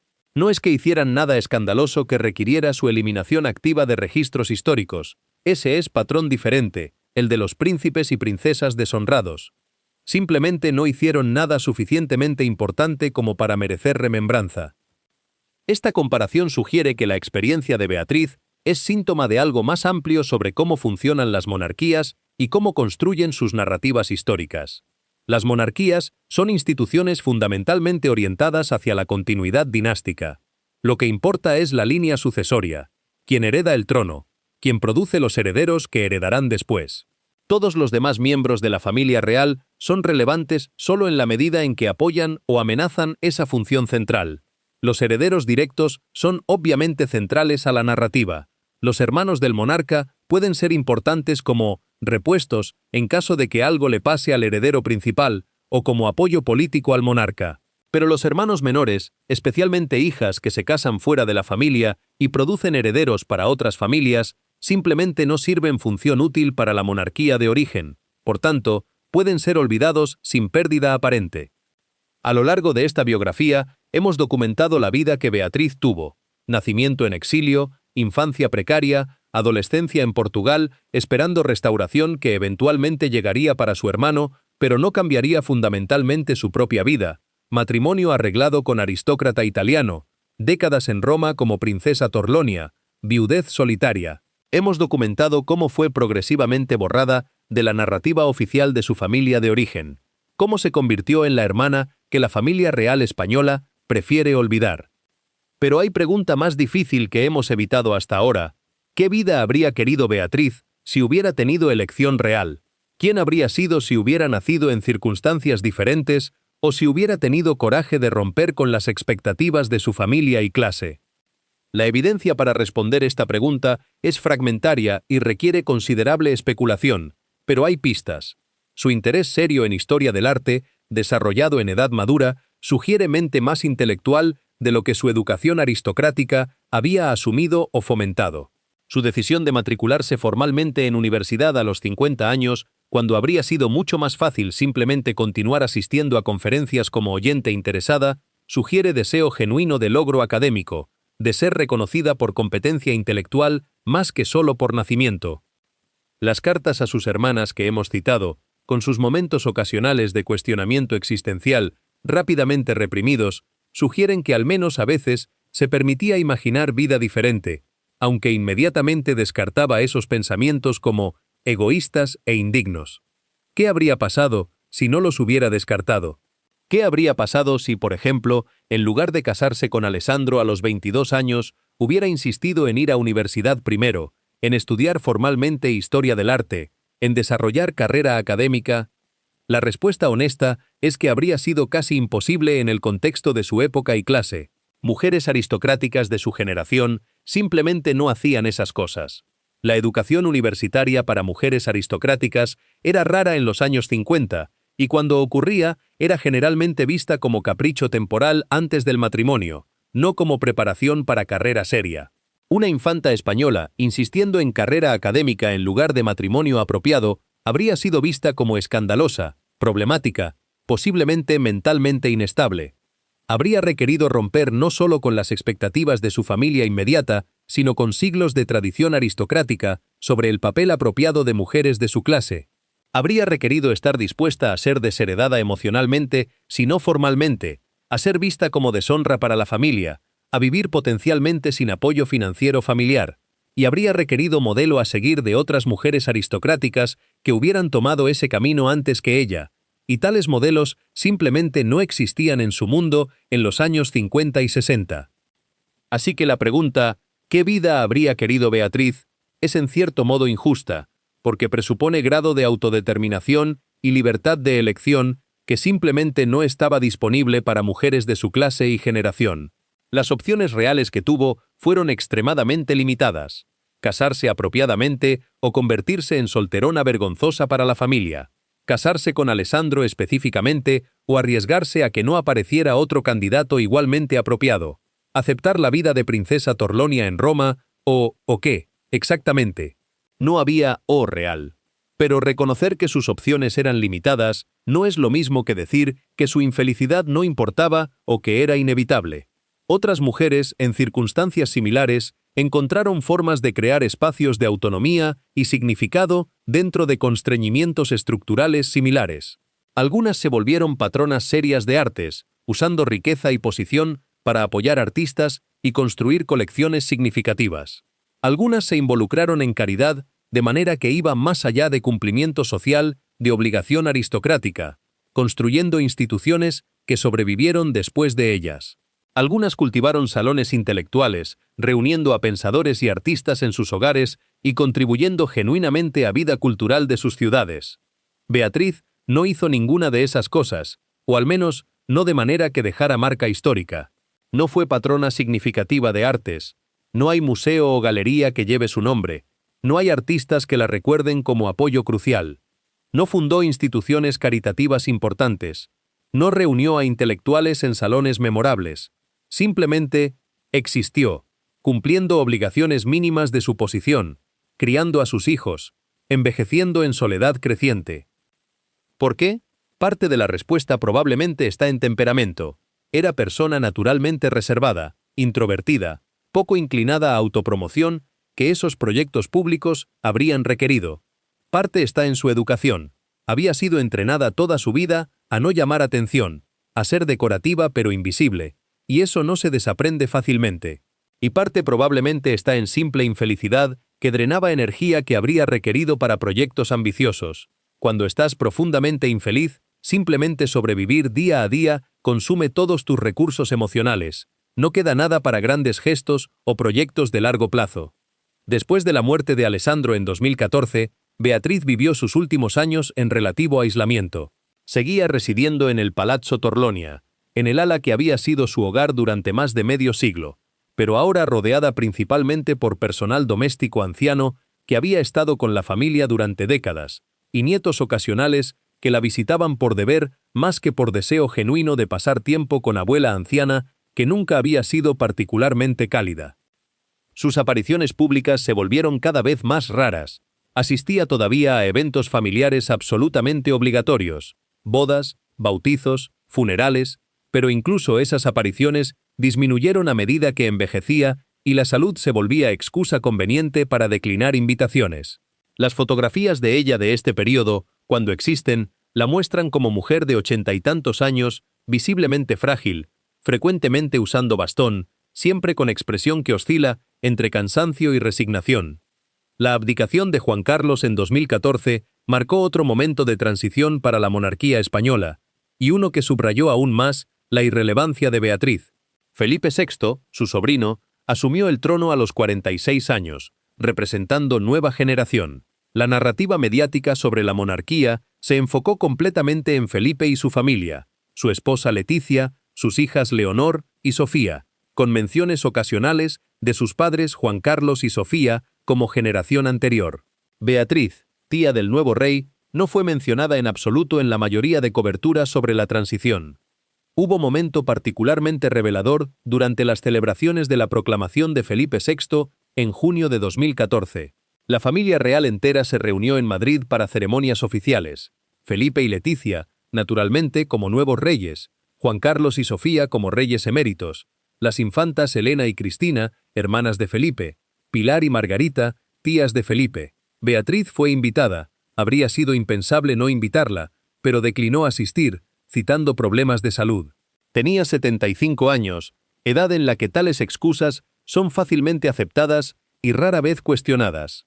¿Fueron genuinos los problemas de salud o simplemente no quería enfrentar la incomodidad de asistir a evento donde sería clara que era la más periférica de las periféricas, presente solo porque omitirla habría parecido deliberadamente cruel?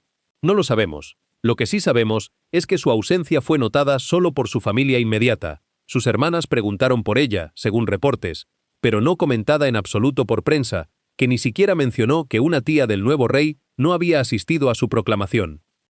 Durante estos años, también emergieron los escándalos que eventualmente dañarían seriamente la reputación de la monarquía española. Juan Carlos, después de décadas de ser venerado como padre de la democracia española, fue revelado haber mantenido amantes costosas, haber aceptado regalos inapropiados de jeques árabes, posiblemente haber escondido fortunas en Suiza. La infanta Cristina, hija de Juan Carlos, fue procesada por fraude fiscal en conexión con negocios de su esposo. El prestigio de la monarquía, tan cuidadosamente construido durante décadas, se erosionaba rápidamente. Beatriz, viviendo discreta vida privada en Roma, estaba completamente ajena a estos escándalos en el sentido de no estar involucrada en ninguno de ellos. Nunca había manejado dinero público, nunca había tenido negocios cuestionables, nunca había hecho nada que pudiera generar escándalo. Pero su distancia de España también significaba que no estaba disponible como defensa o apoyo simbólico de la institución monárquica. Cuando la monarquía enfrentaba su peor crisis de reputación en décadas, Beatriz simplemente no estaba allí. Era irrelevante tanto para el problema como para cualquier solución potencial. Beatriz de Borbón cumplió 80 años en junio de 2019. El aniversario pasó sin reconocimiento público alguno. No hubo artículos en prensa española recordando su vida. No hubo felicitaciones oficiales publicadas por la Casa Real. Sus hermanas probablemente la llamaron por teléfono. Las familias aristocráticas mantienen esas cortesías. Pero no hubo celebración pública. No hubo marca de que una infanta española había alcanzado edad tan notable. Contrastar este silencio con el tratamiento de cumpleaños significativos de otros miembros de la familia real es instructivo. Cuando Pilar cumplió 80 en 2016, hubo artículos en múltiples periódicos españoles revisando su vida y contribuciones. Cuando Sofía cumplió 80 en 2018, hubo cobertura extensa, entrevistas televisivas, exposiciones fotográficas. Pero Beatriz a los 80, nada. Ese silencio es el legado final de una vida vivida en los márgenes. Beatriz no hizo nada para merecer olvido, no cometió crímenes, no causó escándalos, no deshonró a su familia. Simplemente no hizo nada suficientemente importante, según los criterios de su familia y su clase, para merecer remembranza. Se casó apropiadamente, tuvo hijos apropiadamente, vivió apropiadamente discreta vida como princesa consorte italiana. Y porque hizo exactamente lo que se esperaba de ella, se convirtió en perfectamente olvidable. Hay crueldad particular en ese tipo de olvido. Beatriz no fue activamente rechazada o desheredada. No le fue retirado título, no fue expulsada de eventos familiares, no fue tratada con hostilidad. Simplemente fue pasada por alto, ignorada, tratada como si su existencia fuera dato marginal sin importancia real. Y en cierto modo, ese olvido pasivo es más cruel que rechazo activo, porque al menos el rechazo activo reconoce que la persona importa lo suficiente como para rechazarla. El olvido pasivo simplemente dice, no importas suficiente como para que me moleste en recordarte. La vida de Beatriz ilustra verdad incómoda sobre monarquías y aristocracias en general. No todos los que nacen en esas familias están destinados a importancia o incluso a reconocimiento. Las familias reales producen inevitablemente excedente de hijos e hijas que no están en línea directa de sucesión, que no son necesarios para continuidad dinástica, que existen en márgenes de la institución. Y esos individuos marginales frecuentemente descubren que sus vidas son instrumentalizadas, casados estratégicamente para fortalecer alianzas, usados según convenga a familia, pero sus experiencias personales, sus felicidades o infelicidades son consideradas irrelevantes. Beatriz fue una de esas personas marginales. Nació infanta, pero fue criada sabiendo que su hermano era quien realmente importaba. Fue educada para ser esposa decorativa de algún aristócrata apropiado. Cumplió esa función cuando se casó con Alessandro Torlonia. Produjo herederos que perpetuaron la familia Torlonia. Y habiendo cumplido esas funciones, ya no tenía propósito particular que la hiciera digna de atención o remembranza. Podríamos argumentar, y algunos apologistas de monarquías argumentarían, que esta es simplemente realidad de nacer en familia real. No todos pueden ser protagonistas, algunos tienen que ser actores secundarios, y quejarse de eso es quejarse de realidad estructural inmutable. Pero ese argumento ignora que estamos hablando de vidas humanas reales, de personas con emociones y aspiraciones que merecen ser consideradas más allá de su utilidad funcional para institución dinástica. Beatriz nació en 1939 en Villa Prestada en Roma, hija de exiliados sin trono. Vivió 81 años, al menos hasta el momento de escribir esto en 2020, aunque información reciente sobre su estatus es difícil de confirmar. La gran mayoría de esos años en oscuridad relativa. Se casó porque era lo que se esperaba de ella. Tuvo hijos porque era su deber. Envejeció en soledad creciente porque no había construido, o no se le había permitido construir, vida con significado más allá de funciones biológicas y sociales que ahora estaban completamente en el pasado. Y cuando muera, si no ha muerto ya, lo cual es posible dado su edad avanzada y la dificultad de obtener información confiable sobre su estado actual, probablemente habrá breve nota necrológica en periódicos italianos y españoles. Ha fallecido en Roma la infanta Beatriz de Borbón, hermana del rey emérito Juan Carlos I, a los de X años. Le sobreviven sus 4 hijos, X nietos, etc. Quizá párrafo adicional sobre su matrimonio con Alessandro Torlonia, su residencia de muchas décadas en Roma. Y eso será todo. No habrá retrospectivas largas sobre su vida. No habrá documentales especiales. No habrá libros reevaluando su legado. Porque, según consenso implícito de todos los que escriben sobre familia real española, no hay legado que reevaluar. Fue hermana del rey que prefirió vivir en Italia. Fin de la historia. Pero precisamente porque su vida fue tan deliberadamente olvidable, según criterios de su familia y clase, vale la pena contarla. Porque ilustra costos humanos reales de instituciones que tratan a personas como piezas intercambiables en juegos dinásticos. Porque demuestra cómo las mujeres en particular son instrumentalizadas en familias aristocráticas, valoradas solo por capacidad de hacer matrimonios estratégicamente útiles y producir herederos. Y porque en su invisibilidad forzada, en el esfuerzo sistemático por borrarla de narrativas históricas, vemos funcionamiento de poder que prefiere ciertos tipos de historias de reyes y reinas, de poder y política, y descarta sistemáticamente otras historias que no sirven esas narrativas preferidas. La historia de Beatriz, por triste que sea a nivel individual, tiene que ser entendida en contexto más amplio de cómo las mujeres aristocráticas han sido tratadas históricamente por las instituciones monárquicas. Durante siglos, las hijas de reyes y príncipes han sido vistas principalmente como activos matrimoniales, piezas que mover en ajedrez dinástico para crear alianzas entre casas reales o entre monarquías y aristocracias poderosas. En épocas anteriores, esta instrumentalización era completamente explícita y aceptada. Las princesas eran casadas rutinariamente con hombres que nunca habían conocido, enviadas a países cuyo idioma no hablaban, para sellar alianzas políticas que sus padres consideraban necesarias. Se esperaba que fueran obedientes, que produjeran herederos, que no causaran problemas. Su felicidad personal era consideración completamente secundaria, si acaso era consideración en absoluto. El siglo XX, con sus revoluciones sociales y mayor reconocimiento de autonomía individual y derechos de mujeres, cambió algunos aspectos de este patrón, pero no lo eliminó completamente.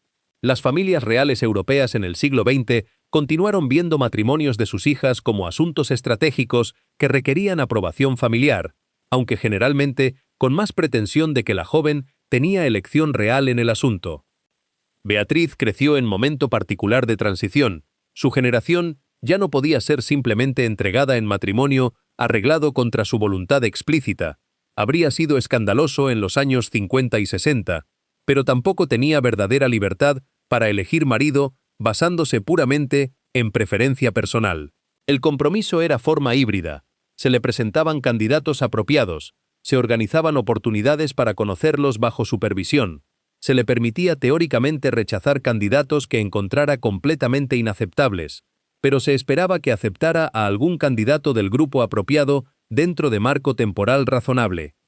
Alessandro Torlonia era exactamente tipo de candidato que ese sistema estaba diseñado para producir, apropiado en todos los sentidos técnicos, aristocrático, católico, rico, políticamente inofensivo, pero sin chispa particular que hubiera hecho el matrimonio emocionante o romántico. Era matrimonio seguro, y seguridad era lo que familias como los Borbones valoraban por encima de todo.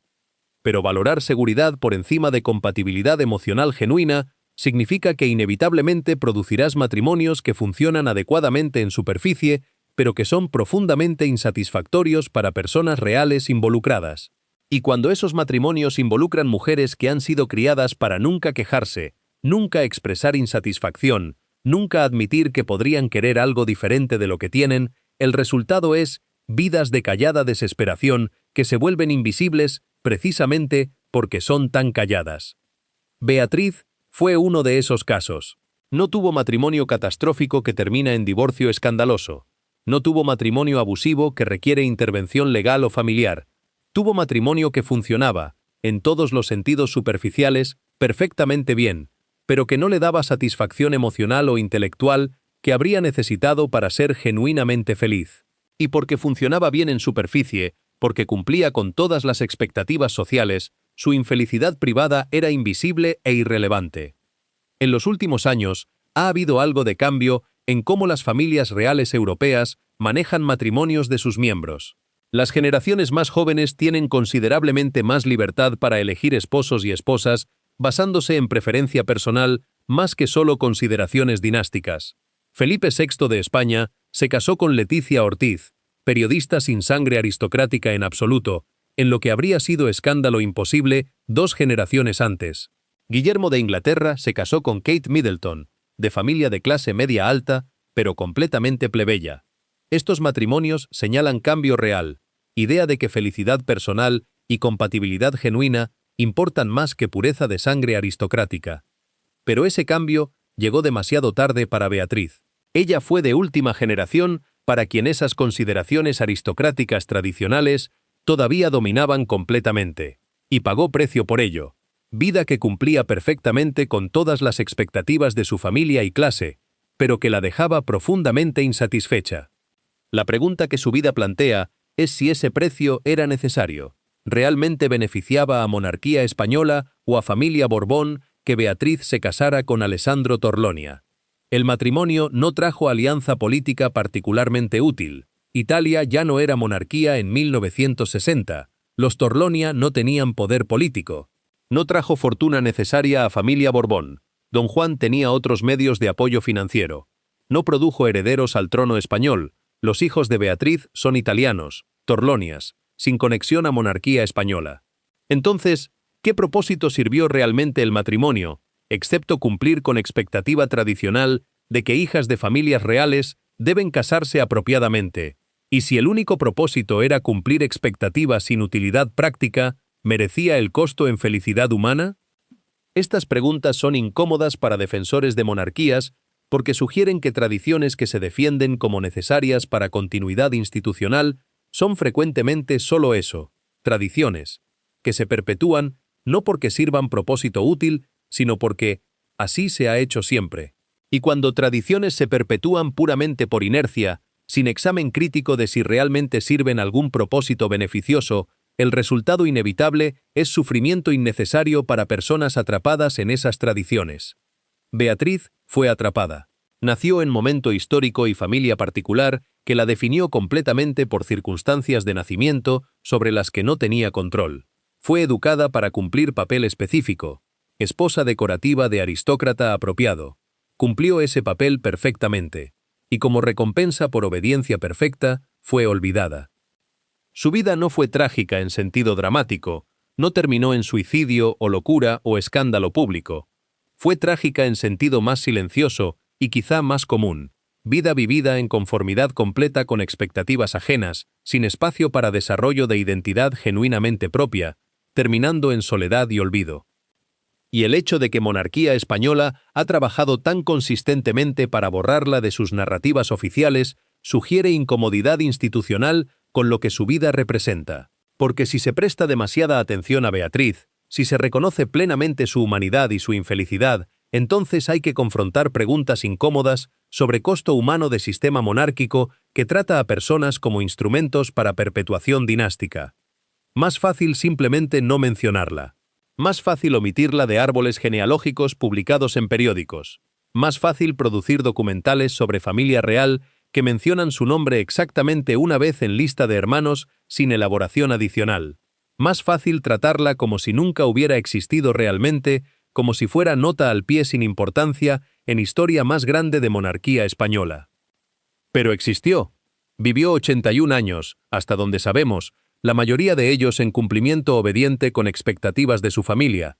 Tuvo pensamientos y sentimientos y aspiraciones que fueron sistemáticamente ignorados o minimizados. Y merece ser recordada no a pesar de su insignificancia en narrativa oficial de monarquía española, sino precisamente por esa insignificancia, porque esa insignificancia forzada ilustra verdades importantes sobre cómo instituciones monárquicas tratan a individuos que nacen en ellas. La infanta Beatriz de Borbón y Battenberg, la hermana que familia prefiere olvidar, no porque fuera embarazosa o escandalosa, sino porque fue tan perfectamente obediente que se volvió invisible. Esta es su historia, contada precisamente porque fue olvidada.